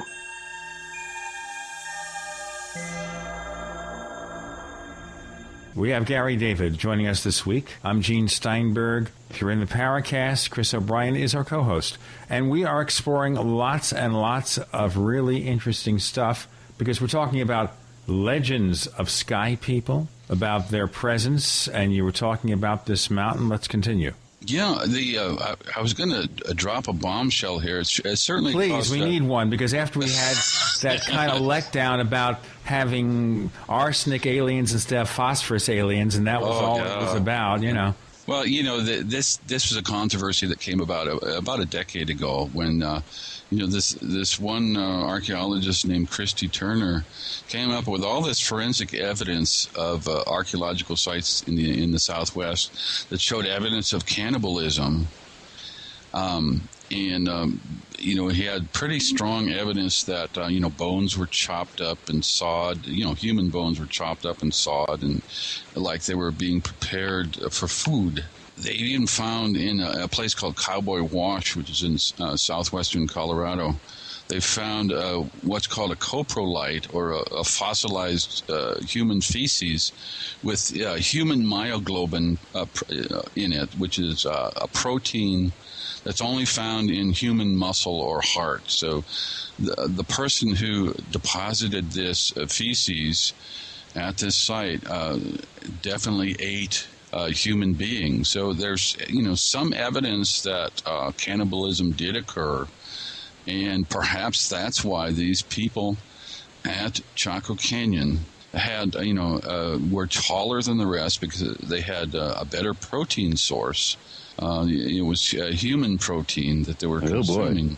So, and this, of course, this enraged a lot of the Pueblo people, the Hopi people, saying, we weren't cannibals in the ancient past. And I think that's right. That's not part of the Hopi tradition. But it's my understanding, and I think Christy Turner put forth the idea that a group from Mexico migrated north and kind of terrorized the Southwest during this period, during the 11th century, and they took over Chaco Canyon, and it was kind of they gathered tributes of goods and food. And if you didn't comply with their wishes, they ate you. So, and that's rude. And thus you have all these Hopi kachinas, which look really fierce. I saw one of these kachinas in a dance up on the reservation, and this really tall being with these huge mouth and this goggle eyes, real bug-eyed kind of creature with this wild hair and these huge teeth, and he was carrying around like a foot-long butcher knife. I mean, this guy is not anyone you want to mess with. So they have these they call giant kachinas that are still depicted at these dances, and so they form part of the Hopi legend. And supposedly they used to carry off children if they didn't do the parents' bidding. They carried off these children and ate them. So you have this kind of grisly side to the legends of. So if you got an invitation to come over for dinner, you never were quite sure if you were the main course or not. Well, you had to make sure that you gave enough corn to the rulers, to the elite rulers in Chaco Canyon. So now, is that something like you tell your kids, listen, if you don't obey mommy and daddy, we're going to send the creatures out to eat you, or do you think there's some basis for some of this? Well, the Grimm's fairy tales are pretty grisly, too. You have these giants and witches eating, children. So, I think there's part of it just to keep the children in line. But, it's a trusted way of child rearing, but kind of out of step to the way we look at child rearing today. But, there were these traditions of giants, and, they found... David Childress has written about the Lovelock Cave in Nevada, where they found these red-haired giants that are like 7-8 feet tall in this cave. And supposedly the Paiute Indians, they fought with this giant race. So, these might have been actual creatures that were roaming in the Southwest in ancient times. Wow. There are quite a few stories about giants in the historical sort of legends and myths of the Southwestern peoples. But one of the things that I've always found quite intriguing myself is that a lot of these stories, and some of our doubters on the Paracast will go, oh, well, this is just a bunch of, it's an oral tradition. Stuff gets twisted and bent out of shape over time, and the stories change. And one thing that I want to remind our listeners is when these medicine societies that are responsible for passing along this sacred knowledge, when they pass it along, it is note by note, word by word, and there is no variation in it. They are taught to memorize these stories and these songs and chants, syllable by syllable, word by word. So, I still worry about this because I remember, and this is silly for people like you who have been exposed to this, but, hear me out. Okay, I remember the test that the late Steve Allen used to do on his TV show, where they tell a joke to 10 people. Number one, here's the joke. He or she repeats it to the next person. After it goes through 10 generations of oral presentation of a very simple joke, the final version has no resemblance whatever to the original. So how do you keep these intact? Can you really train people to follow syllable by syllable for 10,000 years? Well, Gene, I think it's cultural. Like Chris was saying, that these people, this is part of their culture to be an oral culture. In the written world, this is hard to have the story stay the same. We're used to writing things down for it to be the same. And with 24/7 cable, you can listen to 3 cable networks and be totally confused because they have all different versions of what really happened. Oh yeah. But if you write something down in a book, you have, it's kind of set in stone. The ancient people, the Hopis, the Zunis, they didn't have this sort of, they didn't have books. So they had to keep these stories, it was a very precise way of, passing along the stories, passing along the ceremonies in just the right way. If you fail to do a ceremony in the proper manner, that means that it won't rain. That means the corn won't grow. That means that you starve. So I understand that, but are humans capable of that linear accuracy? Well, you think back to Homer, the blind poet who was an oral poet. Poets learned that poem, the Odyssey and the Iliad, and they could recite, hundreds and hundreds of lines, one after another. This tradition, the oral tradition, this was very strong back then, and we've kind of lost how to do this. Our memories are not that great. They used to be much better. We used to be much better at remembering long passages of poetry or literature. But and this was the same. The stories that the ancient people told, the Hopi tell these stories, and of course there are going to be variations. One village will tell the story in a different way, because the Hopi are not monolithic. They're a collection of clans that have come together at this one place, and they call themselves collectively the Hopi, but they all have slightly different versions. I think each clan tries to be very precise in remembering a story a certain way and remembering a ceremony in a certain manner.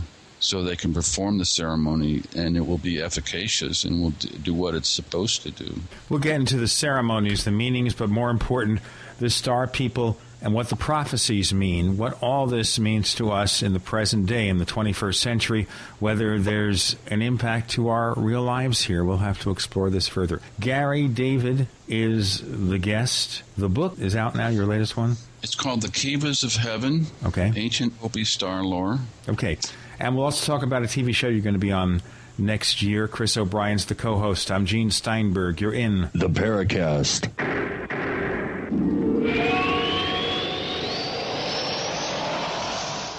Are you ready to order the official Paracast t-shirt? You asked, we answered. We're now taking orders for the official Paracast t-shirt. It comes in white, 100% cotton. The front of it features the same logo that we have on our community forums. On the back it says, separating signal from noise. To order the official Paracast t-shirt, here's all you have to do. Visit our new online store at store.theparacast.com. One more time, that's store.theparacast.com. You can use a major credit card to place your order for the official Paracast t-shirt. Hey neighbors, we have one more thing to talk about, and that's more merchandise at the official Paracast store. We have hats, we have jackets, we even have a flip video camcorder customized with the Paracast logo at the official Paracast store. It's all now available at the official Paracast store, store.theparacast.com. I'm concerned about food for my family in the event of an emergency, and I know you are too.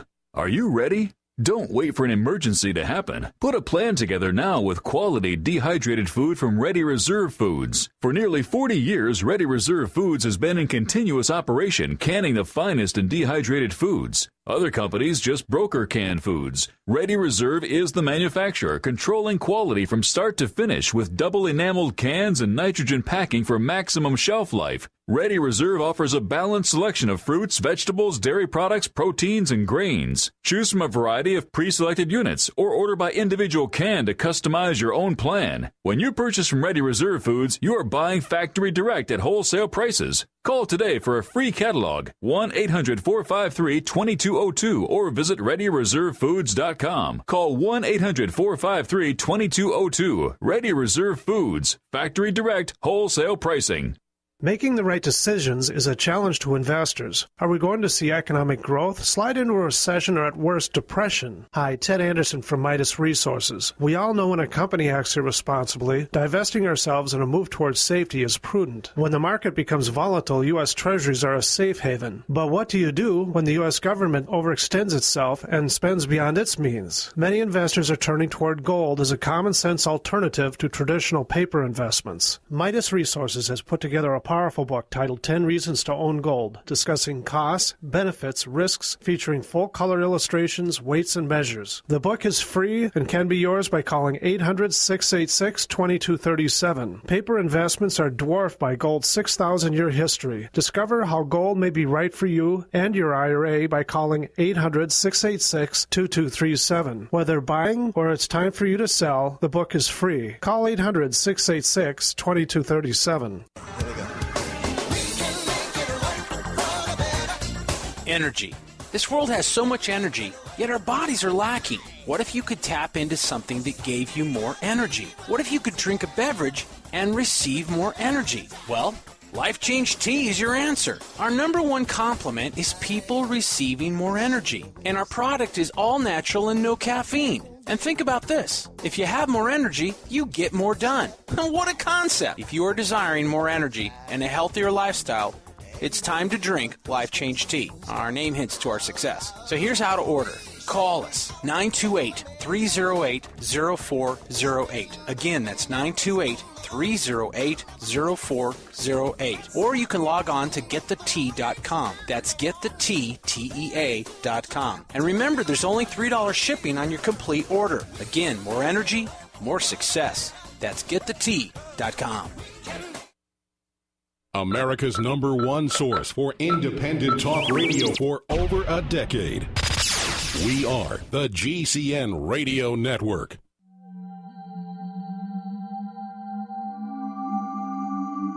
You've entered another dimension. You've entered the Paracast.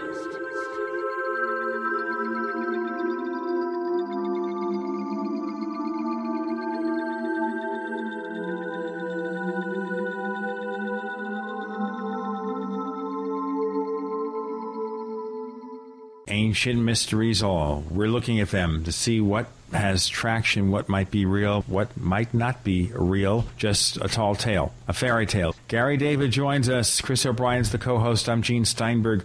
You're in the Paracast. Fascinating lines of questioning, Chris. Let's take this further. Go ahead. Well, one of the things that I remember distinctly last year when I went up to the Shalako ceremonies, which last the better part of a week in December up on the Zuni Reservation, one of the questions that I asked Clifford was how they were able to maintain such incredible precision and accuracy in the handing down of the traditional chants, prayers, and stories.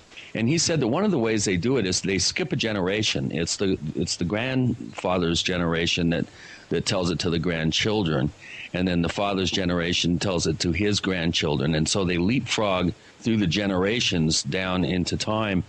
And this is one of the ways that they're able to maintain this incredible precision and accuracy in these stories.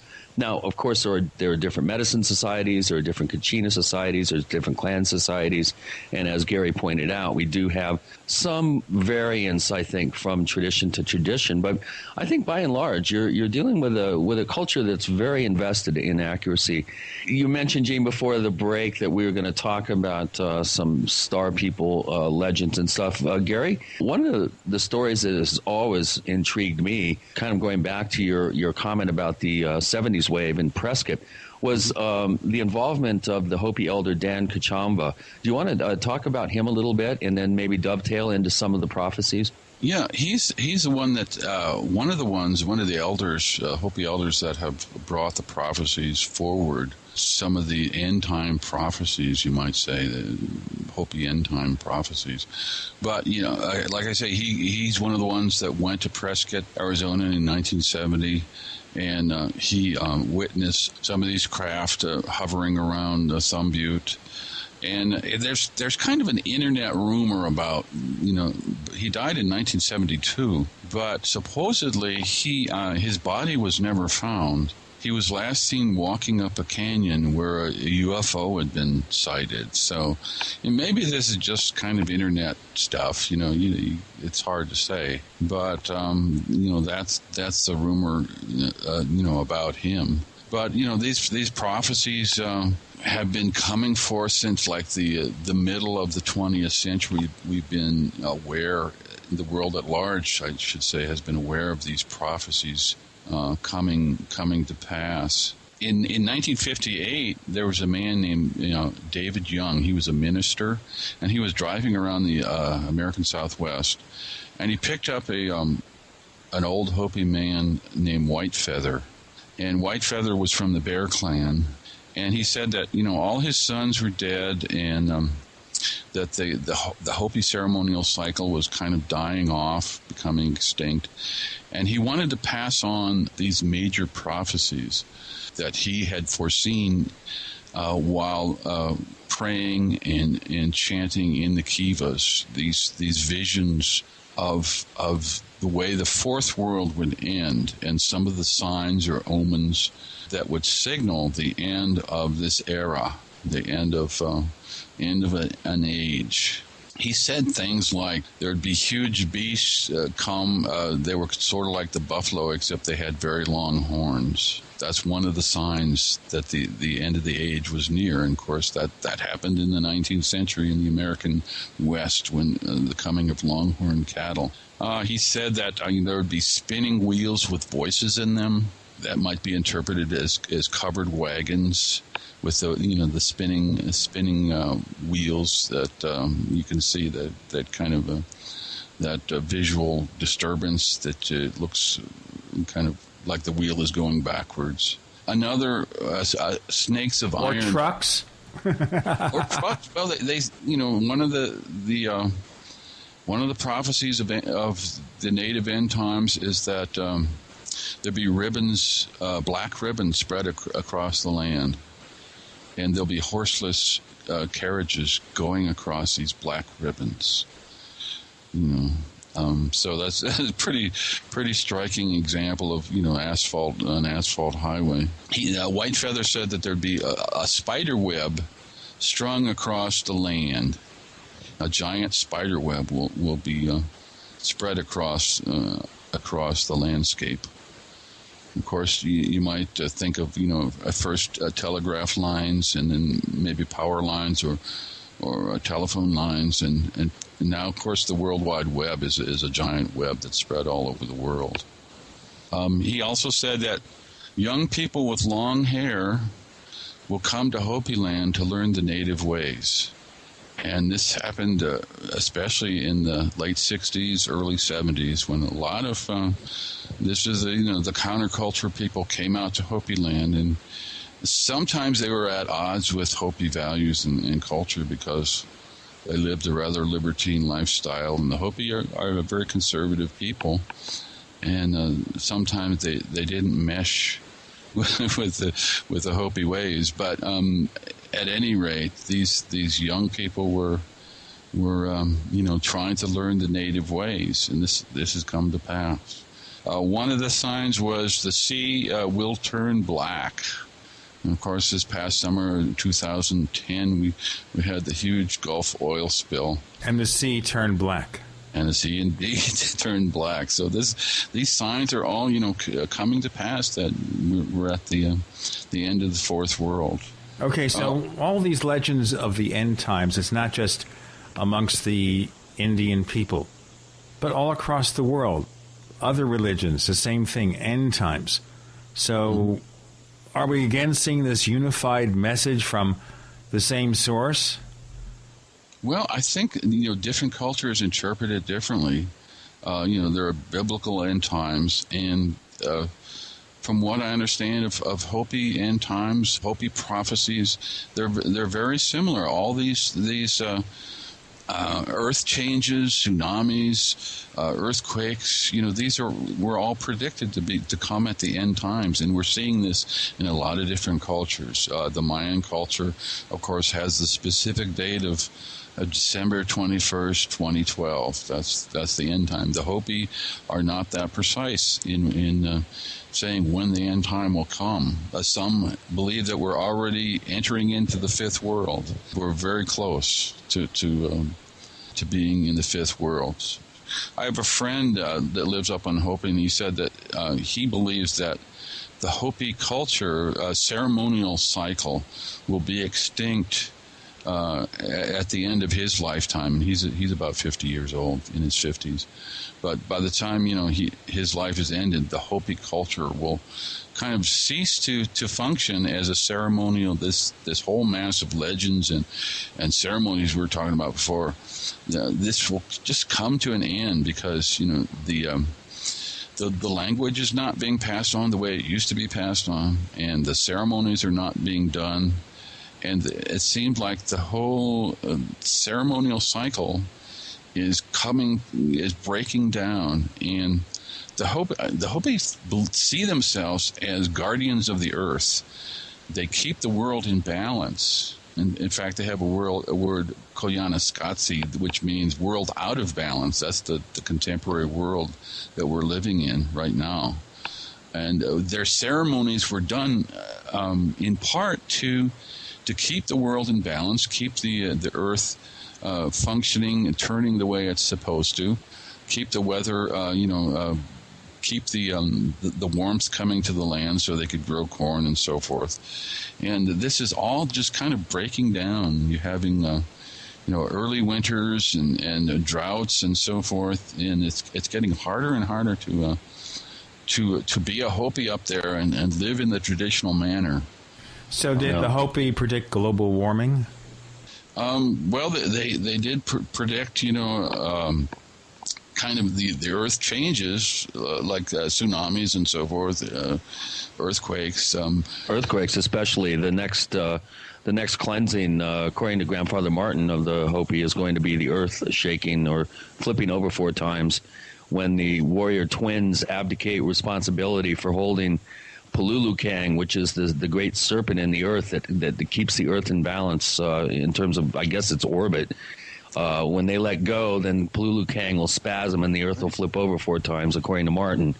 I'll tell you what, we'll have to flip over if we don't do this right away. Or flip out, depending on your point of view. As I was going to say. Chris O'Brien's the co-host. Gary David's the guest. I'm Gene Steinberg. You're in the Paracast.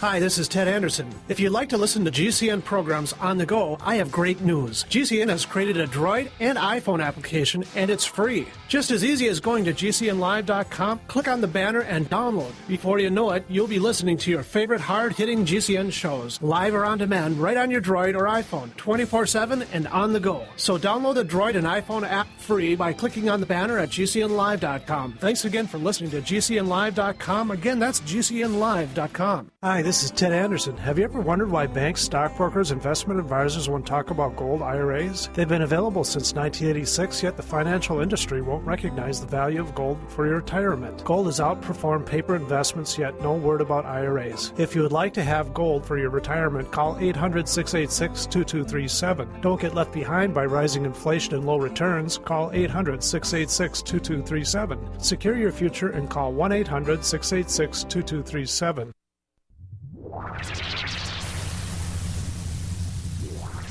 Welcome back to the Paracast, the gold standard of paranormal radio. And now, here's Gene Steinberg.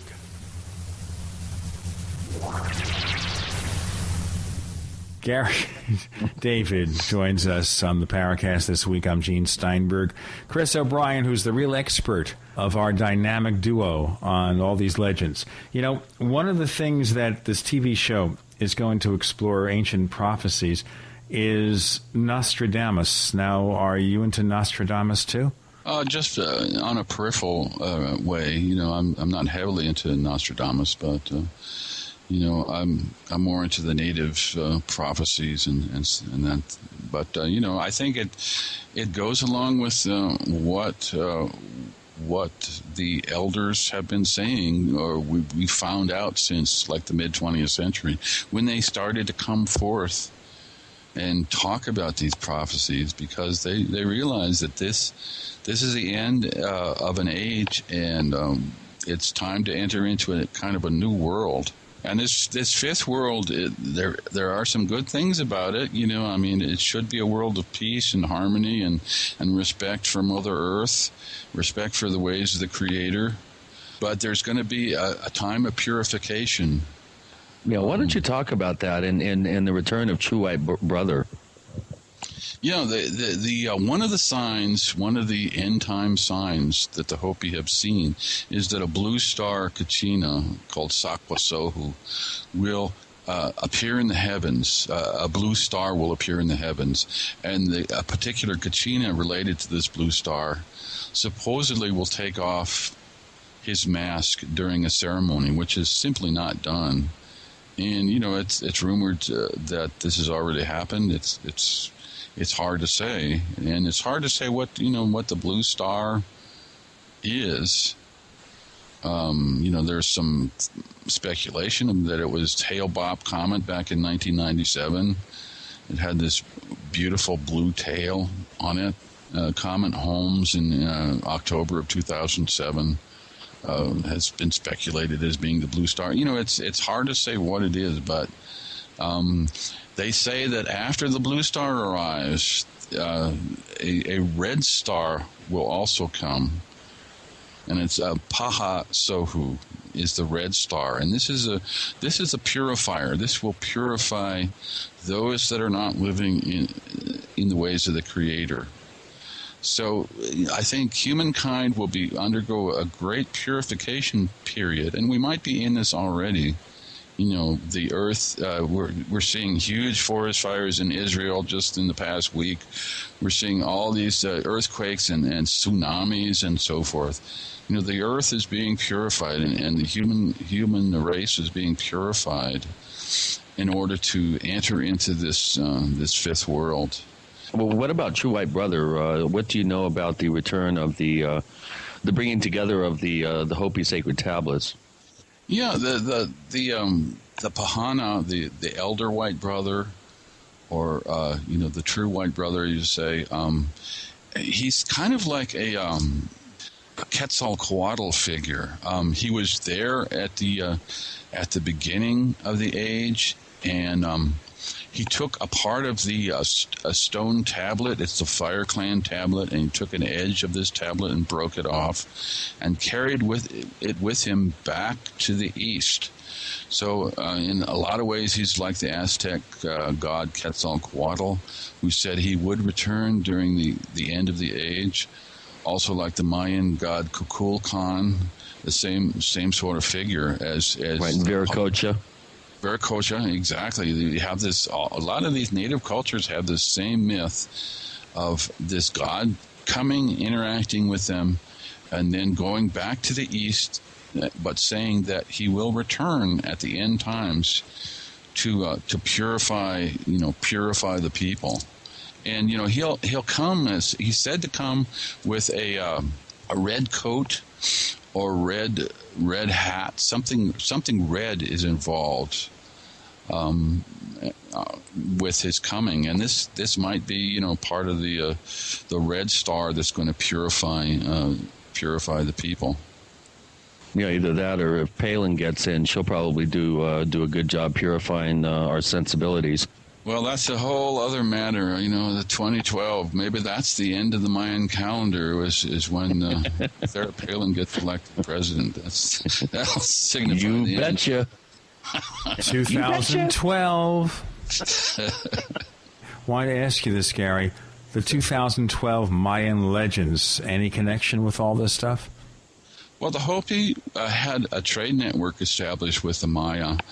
In fact, the Maya used to come up here and bring parrots and macaws, the birds, bright feathered birds, and they used to trade for especially turquoise, because there are a lot of turquoise around the Chaco Canyon area that were distributed there, and so there was a trade network with the Maya. So I'm sure that the Hopi were in touch with the Mayan way of thinking about the end time, the end of the age. So they undoubtedly had this similar belief that the fourth world was going to soon end, and the Maya say it have an exact date. There's in my book, in the last chapter of my book, I talk about the only inscription that contains the date of the 13th Baktun, which is the end of the long count calendar of the Maya, and this is at a place called Tortuguero. It means the land of the turtles. And on this inscription, it says, on this date, December 21st, 2012, 9 lords of the underworld will descend in darkness, and this will come to pass. And then the passage breaks off, unfortunately, so we don't have what's going to happen. But these 9 lords of the underworld will descend in darkness. That's kind of an ominous forecast. So this, of course, is just a few weeks after the 2012 presidential elections. Yeah, that's right. Yeah, that's pretty ominous in itself, we had Don Alejandro came up. He's one of the few true Mayan timekeepers from the highlands of Guatemala. One of the few that'll travel, and he got in front of this big audience at the Creative Life Center here in Sedona of all these New Agers, and he literally was laughing at everybody, saying, "Oh, you white boys think you got it all figured out and that you know what Mayan prophecy is and all this." He goes, "It's not going to be an exact date. It could happen tomorrow. It could happen, in 3 years, 4 years. We're in that time period." Yeah. But he gave a very cryptic warning. He said, if one day you wake up and the sun does not rise, He said, close your windows, lock your doors, and no matter who comes to your door or window, do not let them in. And he said that there will be 48 hours of darkness. So there's a little clue for y'all out there. Y'all. That is pretty obvious. There's another clue for y'all. The walrus was Paul. All right, so I think, the people who look for physical realities and physical evidence. So how do we nail this stuff down? We have the prophecies, we have the Bible, we have Nostradamus, we have the Hopi, the Zuni, and all these legends. How the heck do we nail it down? Well, you have With a hammer? You have to go intuitively, I think, Gene. You just, whatever your, expertise is or your interest is, mine is specifically, the Hopi of the American Southwest. But, if you want to follow biblical traditions or Hasidic traditions or, Nostradamus or some of the other prophets through the ages, that's, you gotta follow it because there's no set map that you can follow to get us through this time period. It's except just, the similarities with what all these races claim. Remember to check out our forums, forum.paracast.com, forum.paracast.com. Please sign up, but more important, get involved with our friendly crew over there. We have Gary David. The co-host is Chris O'Brien. I'm Gene Steinberg. You're in the Paracast.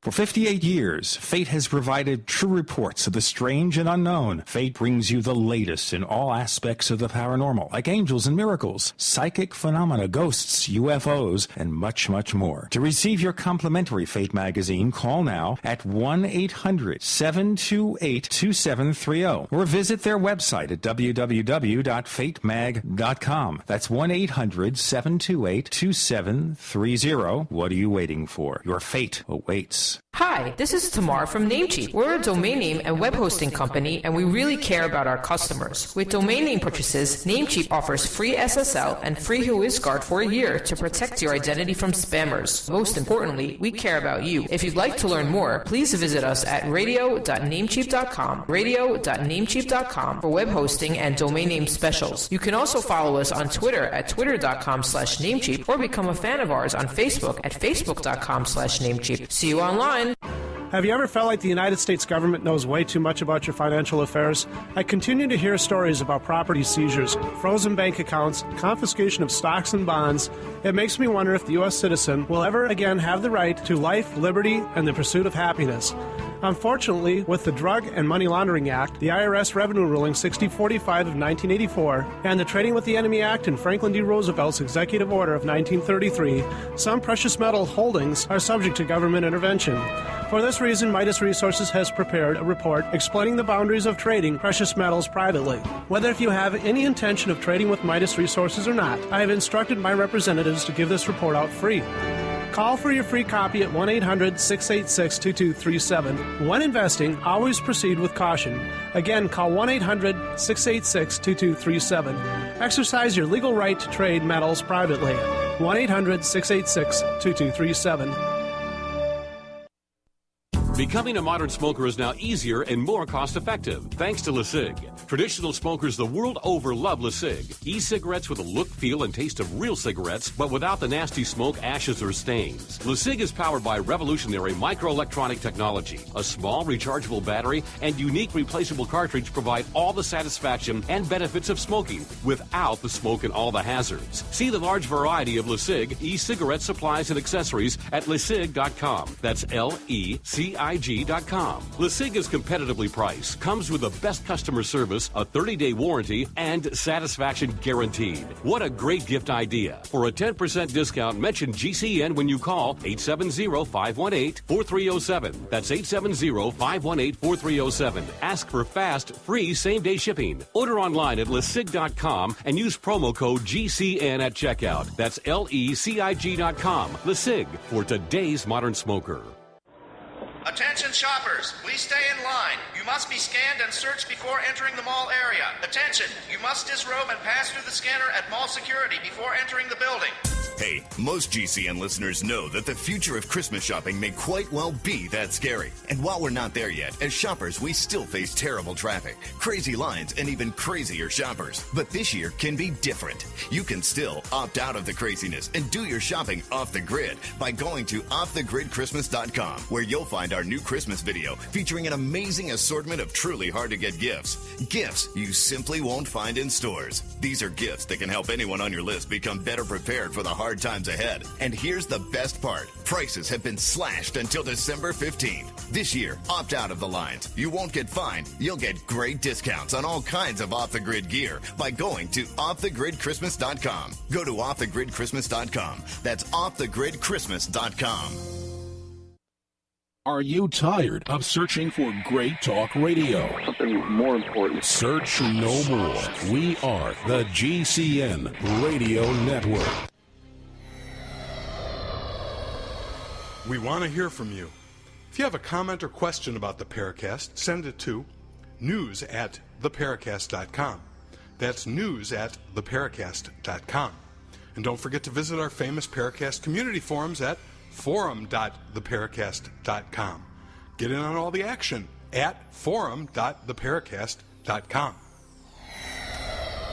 We're in the final few segments of our session with Gary David, and he's someone who became intrigued by the American Southwest since going there 23 years ago, and he's looking for evidence of all sorts of unusual things. Chris O'Brien's our co-host on the Paracast. I understand, Gary, what you're saying in terms of following our own path. But if all of these legends came from single sources, there has to be one path that diverged, but they still take us to the same destination. Well, I'm not sure whether it's, multiple sources coming through the ages or waves of different entities coming down to Earth at different times, giving different information to different cultures.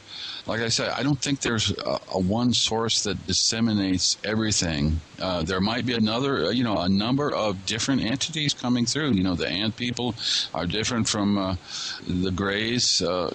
Different entities are coming in and giving us certain information. So you just kind of have to, work intuitively and use your nose to kind of sniff out which way the wind is blowing. Really, it's a tough time to be alive because there are no set pathways that you can take to get to the truth with a capital T. There are a lot of truths out there, plural, but you have to put it together in your own way, worldview, and your own way of looking at the cosmos, and honor it. You got to follow your bliss, as Joseph Campbell said. Well, let's look at what the physical scientists are going to call for here, though, which is, okay, if E.T. was here, regardless of how it's interpreted, okay, let's talk about the core reality. How do we come back to that core reality in terms of archaeologists looking for physical evidence, traces of some kind of visitation, maybe the presence of such creatures today? How do we pinpoint that? Is it possible, or are we left with just legends, prophecies, and the need to find our own direction? Well, you have legends and prophecies, but you do have this physical record of rock art, which I'm very interested in. These are carvings and paintings on cliff walls. You see some of these beings on these cliff walls. I've seen some just here in northern Arizona. They're very strange creatures, and you wonder, these are not just fancies or imagination of these people that they wanted to kind of depict a weird creature for no reason at all. I think that these were actual, entities. It might be physical, might be interdimensional, that they encountered in these early times, and they wanted to put this in stone, to carve it in stone, so they could tell their ancestors about what they were seeing. So it's not merely legends passed word of mouth, but we have a large record of rock art, petroglyphs, pictographs, that tell the story as well. Yeah, and we're getting more and more proficient at reading them, too. We had Ron Reguer on the program recently, and he's writing a book, actually, that's kind of a primer on how to look at petroglyphs and what some of the figures mean. He's done quite a bit of research with Native peoples and is slowly assembling a pretty much like a dictionary that explains what these figures mean and, more importantly, how they're placed in relation to one another, which then conveys an advanced message or even a story. One of the things that I've always found intriguing and compelling is that I'm pretty sure that Native peoples, even though they have told us a lot about their prophecies and their sacred knowledge, I think that they're holding back quite a bit of information for whatever reason, probably because if they let it out and we found out about it, it'd freak us out, is my guess. But I think we need a disclosure project, like an exopolitical project, to get the natives to fully divulge some of the prophecies, and I think they are holding some very important keys back away from the rest of the world. What is your take on that, Gary? That's for sure. They're holding back, but they're divulging at the same time, because there are so many different factions fighting each other on a lot of different reservations. But right now at the Hopi, they're talking about changing the Constitution, the Hopi Constitution. You mean like the Republicans and the Tea Party people? Well, yeah, it's that kind of struggle. But that's a big deal right now. They're trying to take away the rights of individual villages for autonomy and to govern themselves. And they're trying to bring it all together and have the tribal council, which is part of the Bureau of Indian Affairs, kind of rule over all the villages. And a lot of the spiritual elders that I've come across, they say this would be a very bad thing if it came about, that they'd lose their ability to govern themselves as a particular village. Where do you want to go with it, Gary? Like I was saying, there are so many different divisions among the Hopi themselves. Some want to divulge, some want disclosure of the Hopi prophecies and the entities that visited them. Run into other Hopis that just clam up, will not speak. They're very polite. The Hopi are always very polite people, but some of them do not want this information going out to the world at large. So there are different ideas among the Hopi themselves. So basically they want to be the beneficiaries of whatever wisdom there is, and the heck with everybody else. Well, they have been exploited, like a lot of Native American tribes, for over a century. There was one, I forget his name, one ethnographer in the early part of the 20th century that would just burst into a kiva unannounced and would just disrupt everything. They've endured a lot of these anthropologists coming to their reservation and trying to just study them like they were just the last of the tribe, the Ishi, the last of the tribe. It's all the New Agers coming up there. Yeah, going up there and just and started in the late 60s, early 70s, just trying to oppose their own lifestyle on the Hopi and not really trying to learn from them, hang out with them, I guess. And cherry pick their knowledge for their own purposes. Exactly, and you see a lot of that among the New Agers. It's a smorgasbord of wisdom from various cultures, and the Hopi don't want to be a part of this. They don't want to just divulge their knowledge and have it warped. I've seen various television programs that have kind of warped the Hopi way of thinking and the Hopi knowledge and just sensationalized it. They don't want to be a part of this kind of exploitation of their culture, and it's understandable. Well, one thing that I must say, and I do urge all our listeners to pick up Gary's books, The Orion Zone, The Kivas of Heaven.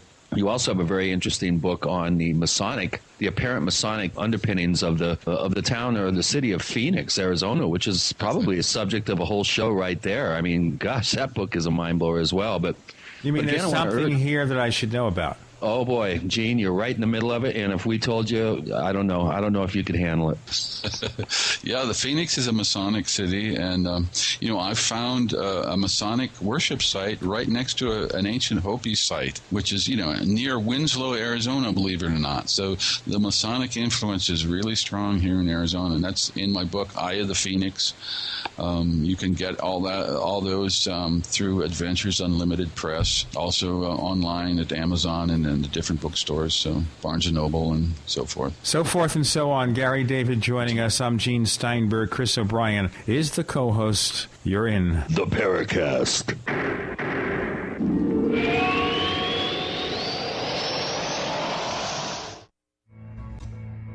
Is there a secret UFO agenda? Do strange creatures from the darkest corners of the mind roam the earth? Is there evidence for mind control, time travel, or devious government conspiracies? Find out the inside scoop on the latest conspiracies, paranormal activity, and Fortean phenomena when you subscribe to Tim Beckley's Conspiracy Journal. It's jam-packed with stories, special book and DVD promotions, and the best news, it's absolutely free, sent right to your mailbox. Plus, a bonus free email newsletter sent out every Friday.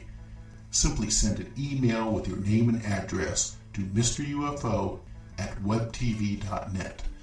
That's Mr. UFO at webtv.net. Find out what they don't want you to know.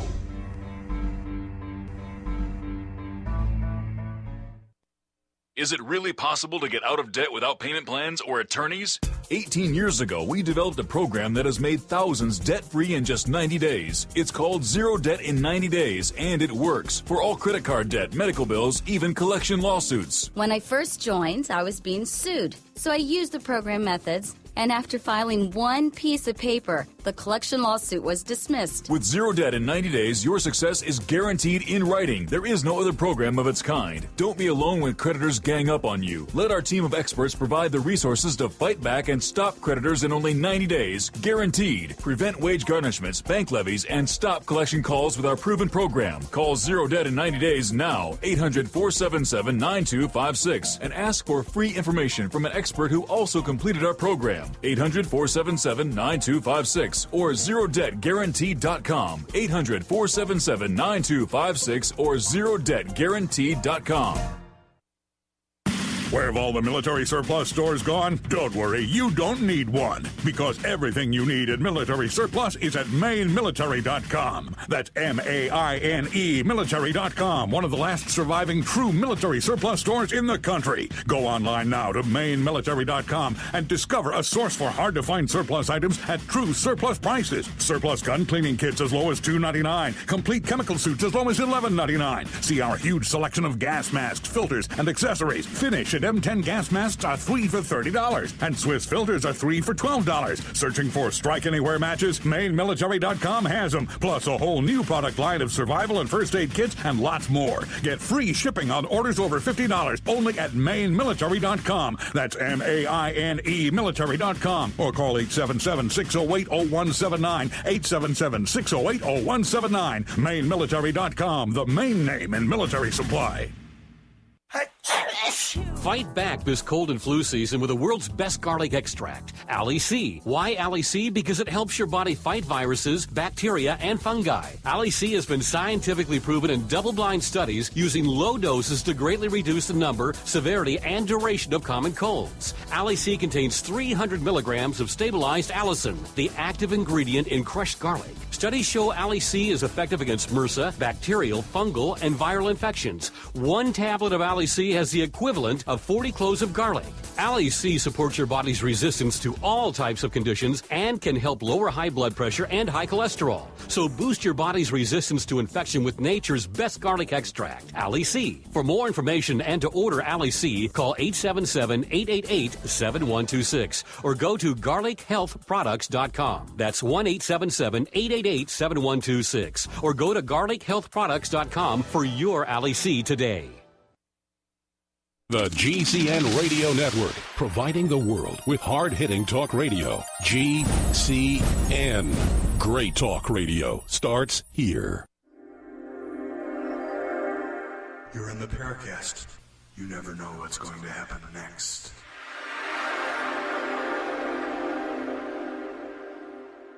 From the Hopi Indians himself, Elder O'Brien. No, it's the Irish Indians, I think. Hey, it's the Paracast, it is. And it sounds like you're doing the talk like a pirate, you know. Arg. Arg. Yeah. Well, supposedly the pirates and the Skull and Crossbone, they were Templars and Masons. Hey, you know, I'll ask about that. You raised the question, if anybody has any wisdom about that. I'm Gene Steinberg. You're in the Paracast. Gary, so have you explored the Masons, the Templars, all these strange societies out there? Well, I've explored it in terms of, the American Southwest. There was a fellow named Darrell Duppa. He's buried in the Masonic section of the Pioneer Cemetery right in Phoenix, Arizona. And he's the one that named Phoenix. And Phoenix is a mythological bird that rises from its ashes, and it has a lot of Masonic resonance with the symbol of the Phoenix. So, this has come into play very early. The Goldwaters, of course, were Masons. Barry Goldwater was a Mason. This is very strong in the Phoenix area, in the Prescott area, and like I say, there are Masonic symbols carved in the rocks of northern Arizona, and you can see these. Oh yeah, give us some examples. That's interesting. I bet you people didn't know that. This one site, has a Venus symbol and a kind of a lot of Masonic symbols right next to a Hopi ruin site. That's a small Hopi ruin site near Homology ruins, near Winslow, Arizona. The Masons went out there and built their worship site, and they erected a huge Christian cross. You can see it from the interstate if you drive along I-40, this huge cross on top of a mesa. And you go up there, and there are all these columns that they had erected, and this huge amphitheater that they put up. And this was done in the 30s, the 1930s. But, it's very strange because it's right next to this ancient Hopi ruin site with a bunch of these petroglyphs, these rock art symbols. The checkerboard symbol, there's a checkerboard, and, of course, the checkerboard is found on every Masonic temple in the world. That's a primary symbol of, the Hopi say it's the Milky Way, but, it's light and dark and the struggle between light and darkness as far as the Masons are concerned. Well, Gene, so what do you think of them apples? Well, I don't know. I just want to kind of get to the bottom of this and nail it down. And the other question would be, of course, with all the people who are looking for some kind of disclosure about UFOs, about some kind of endgame realization of what all this means, where can we take this? Because we're down to the remaining, 17, 18 minutes of this episode. And I know our listeners are going to look for some kind of end game. So what kind of end game can we acquaint them with? 2012, maybe it's going to happen. Maybe it's wrong. What? Well, 2012 is just one day, and I don't think the world is going to end on that date. Some people think that we're in a 2012 era. We've entered into the era, and it lasts about 30 years. When the winter solstice sun aligns to the galactic axis or galactic center, and this is the first time it's happened in 26,000 years. But it's a period of time, 25, 30 years that this change that will take place, gradually, not you wake up one day and the world will be totally changed. It's an ongoing process throughout our lifetimes, and you just have to, like I say, follow your own nose, follow your bliss, and just try to find what interests you in various native cultures that have this early wisdom. In the Masonic tradition, you can research that, and you learn about the Phoenix rising and so forth. So it's most importantly, you got to do your own research. You have to get motivated. Sure, shows like this can expose you to really wonderful, thought-provoking topics, but we're only licking the tip of the iceberg here, listeners, and you really have to dive in, read the books, do your own work. Don't pretend like you know just because you've licked the iceberg. It doesn't work that way. You really have to dive in. Gary is a shining example of a highly motivated individual that does really well-researched work, and there's no substitute for that. And I really want, at this point, I want Gary to know that I really appreciate all the hard work that he's done in this archaeoastronomical subject area, and I think it's important for people to really get themselves up to speed. Don't you think, Gene? That's why we have the Paracast forums, right? Discuss it, to ask the questions, but also understand you're not going to get the physical reality when you expect it. Generally not. Yeah, you have to. I follow my own obsessions. Like when I discovered, a dozen years ago, when I discovered this Orion template on the Arizona desert, I said, "That's amazing. It's just like in Egypt." except it's even more precise in certain ways than the Egyptian Orion correlation. Right here in Arizona. How did that happen? And how did the Hopi know this? And, I just was, trying to figure out, what's going on here with this obvious, it can't be, I don't think it can be a coincidence that the Orion constellation is projected on the Arizona desert in the form of all these villages that line up where they're supposed to be. You can go to my website, theorionzone.com, and click on a link called Maps, and you can see this correlation between Orion and the ruin sites and village sites that the Hopi have laid out on the desert, on the Arizona desert. And it's just astounding, this correspondence between the two, between the earth and the sky. So, I'm just have been obsessed with this kind of, it's almost a quest to find out, how this was done. So there you go, Gene. Okay, well, you satisfied everything for me. Now I know what to do. But I guess the big question is whether I could look in the skies and think that ET is going to come down there, or can I think that with all the tens of thousands or possibly millions of UFO sightings, whether the proof is going to be coming? Is the story out there, the truth out there? Are we going to see proof? Are the ETs going to be back? And that's, of course, part of the legend here. Are we seeing just them communicating with the spirit of ET, maybe in another dimension or something, that the physical presence is no longer here? Well, I think the physical presence has manifested right over the city of Phoenix, the Masonic city of Phoenix with, in 1997, the Phoenix Lights. And, our former governor, Fife Symington, swears that this is an extraterrestrial craft that, he personally saw. And, in fact, I just missed, I'm probably the most unlucky UFO. Flew right over you. Listen, right folks, I was living here and the Phoenix Lights occurred, and I was at home in my office writing a book about technology. Nothing to do with UFOs. So I didn't see it either. I missed the whole thing. And, this is something, by the way, I mentioned with Leslie Kean about Governor Fife Symington is, first he makes a joke of it, then he says it's real. But, the guy was basically thrown out of office for legal reasons, and had to be pardoned by former President Clinton. So, the guy is not Lily White. Well, thousands of people did see the Phoenix Lights. I missed seeing it by a couple minutes. I was out in the yard playing with my daughter and her playmate, and we went inside, and they were playing chess, and I didn't have any radio on or anything. And it flew right over the town of Chino Valley where I live, and then it flew down to Prescott, and then very quickly flew down to Phoenix. Yeah, and it flew right over, it went right down I-10. I was in a motel watching the NCAA finals that night. I had just been out looking at Hale Bopp. I went inside, and it evidently flew right over the motel. I missed it.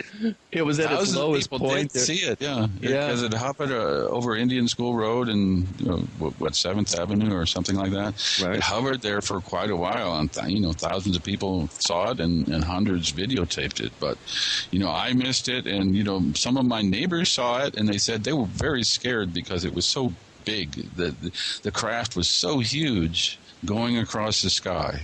I'll tell you what, we'll go into the craft and all the other stuff in a moment. Gary David's our guest, Chris O'Brien, the co-host. I'm Gene Steinberg. You're in the Paracast.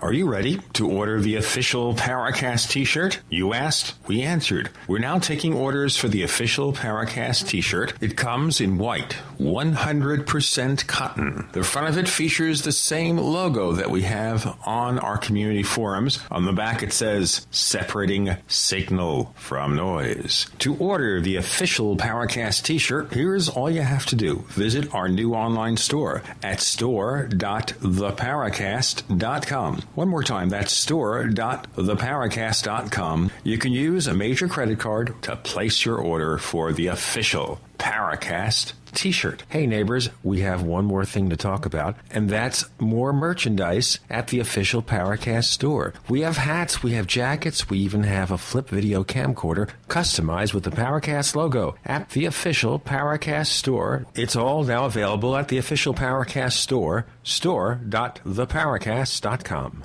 Question: what would you rather drink? Acidic water, which burns holes in your body and causes loss of bone mass, or alkaline water, which promotes high energy and vibrant health? The answer is clear. And if you're drinking acidic water, you're helping cancer cells and bacteria to grow out of control. AlkaVision Plasma pH Drops combine a unique formula of the most alkaline minerals. Using Plasma pH Drops is the best way to alkalize your water and help you get rid of acid and regain your health and energy. Simply put 10 drops in the water you drink to raise the pH to a healthy alkaline level. Most experts agree that the water you drink should be at a pH level of 8 or higher. Disease organisms like bacteria, viruses, or cancer cannot survive in an alkaline high pH environment. Order your bottle of AlkaVision Plasma pH Drops now by going directly to alkavision.com. That's ALKAvision.com. Or by calling 269-409-1776. Again, 269-409-1776. All types of batteries for all types of gadgets.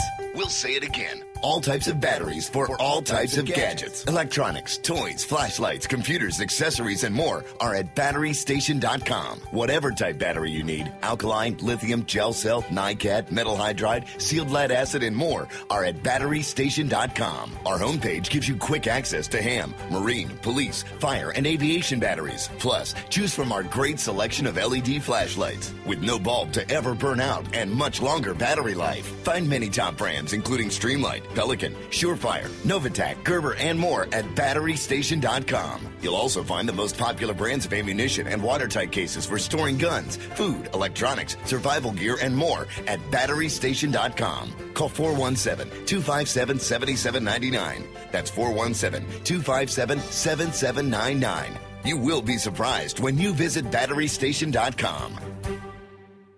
In a coming apart world, you need something to keep it tied together. That something is Atwood Rope, the highest quality rope made in the USA, from exotic braids for military, rescue, arborists, shipyards, tow line, or boating. Quality rope at affordable prices you and your customers can depend on. Find a dealer or shop online at atwoodrope.net. Enter promo code RADIO to receive 100 feet of 550 paracord free with purchase. Atwood Rope, working to keep the world tied together. Hi, this is Ted Anderson. Have you ever wondered why banks, stockbrokers, investment advisors won't talk about gold IRAs? They've been available since 1986, yet the financial industry won't recognize the value of gold for your retirement. Gold has outperformed paper investments, yet no word about IRAs. If you would like to have gold for your retirement, call 800-686-2237. Don't get left behind by rising inflation and low returns. Call 800-686-2237. Secure your future and call 1-800-686-2237.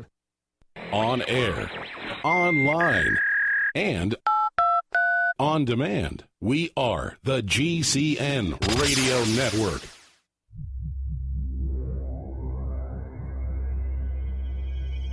You've entered another dimension. You've entered the Paracast.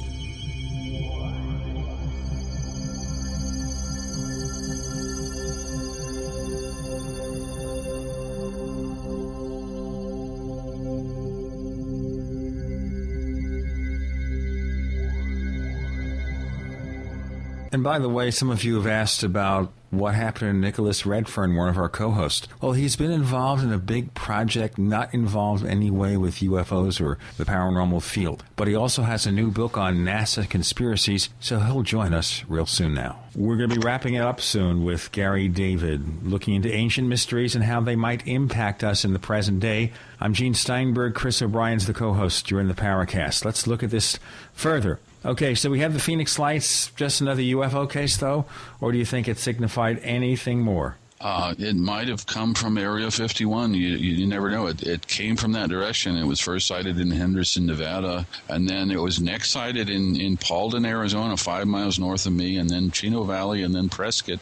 A pilot at the Prescott airport said he saw this craft he was in a small Cessna or something like that, and it took up the whole windshield of his airplane, in size. That's how big it was, and then finally zipped down to Phoenix in a matter of minutes. Where it takes at least over an hour to get down to Phoenix. It takes 2 hours to get down to Phoenix from where I'm at. It went there in just a matter of minutes down to Phoenix. So it's hard to say whether it's one of ours, Black Ops projects from Area 51, or whether it's extraterrestrial. I don't know.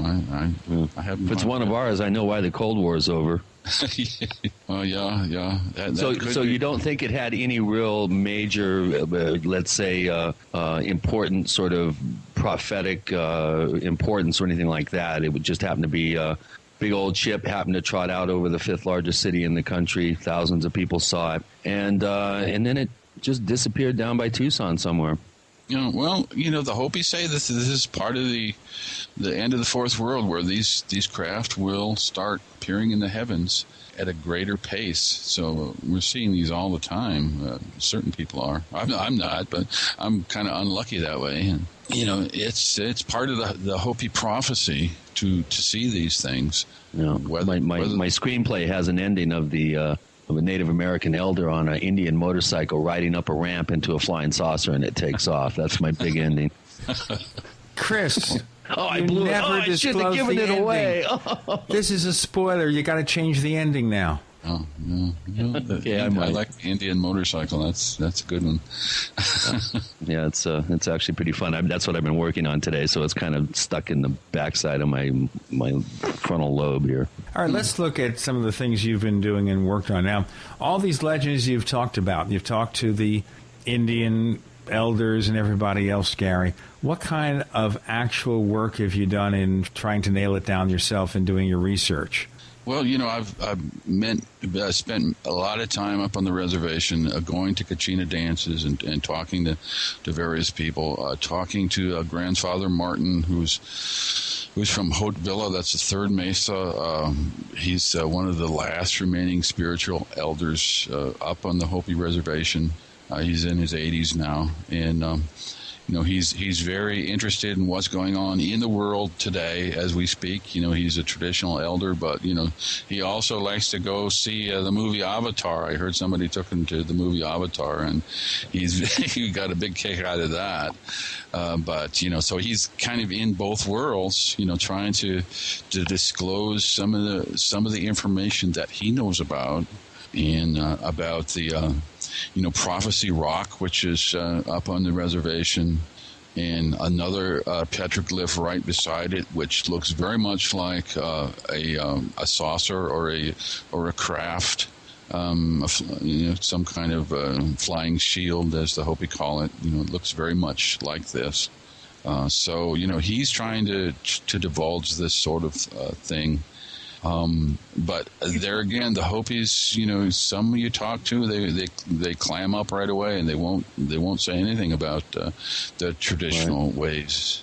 So you more or less, if you go up to the Hopi reservation, it's a very welcoming place, and there's a motel up there you can stay at, and there's a traditional restaurant on Second Mesa you can go, and a small museum.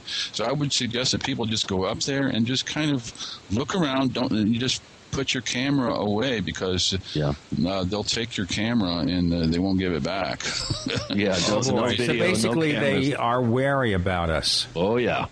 There are some signs outside of villages and saying no white people allowed. You've seen that at the Kachina dances. So sacred dances are off limits on some of the mesas. Yeah. So they basically want to go around saying that maybe they're the one true people, that they're exposed to the truth, and we don't care about the rest of them, or maybe because the white man abused and basically exploited the Indians.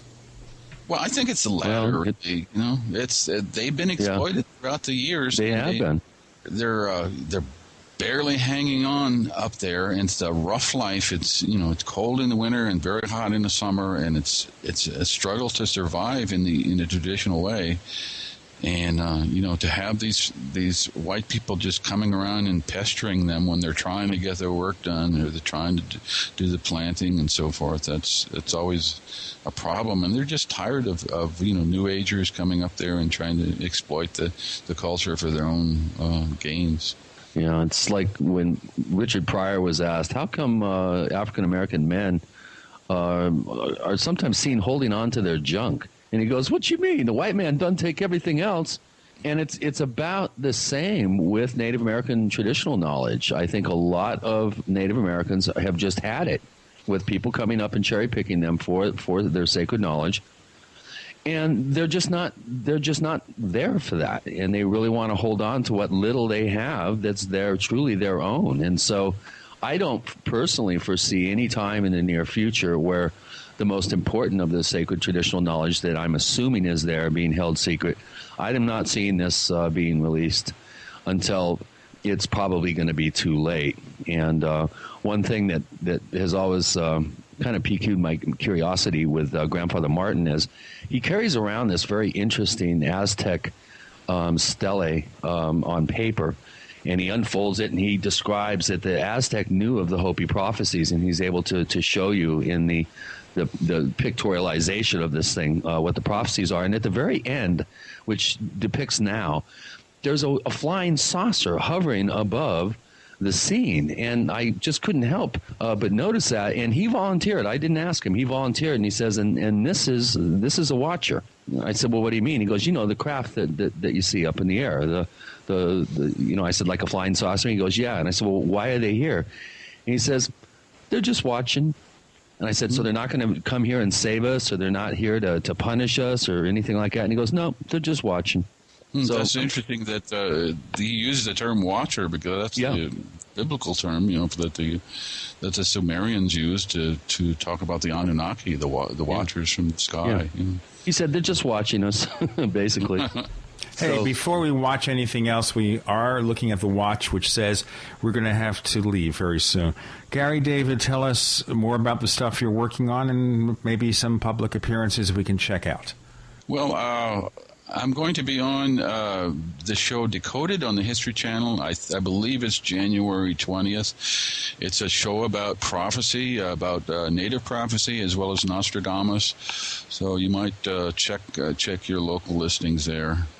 I'm working on some new stuff about hopefully about the Grand Canyon and some structures that I'd like to investigate further near the Grand Canyon. So the work is ongoing. The quest is it's eternal. It's an obsession of mine and I'm living here in northern Arizona, so I might as well try to get to these places. Well, I think I'd like to travel up there sometime, maybe go on a guided tour with you and our co-host Chris O'Brien to see what's really going on. I don't like mountains, by the way. Chris O'Brien, where do we find more of the stuff that you're working on and do? Well, I have a website. It's OurStrangePlanet.com. It is a strange planet. It's Our Strange Planet. And you can find out about all my books, and my entire database is there from my years of investigation in the San Luis Valley. And I want to thank Gary and invite everybody to go to the OrionZone.com to check out more of his work. And Gary, thank you so much for being on the show. This is really a cool show, man. Thank you, Chris, and thank you, Gene. I enjoyed it. My pleasure.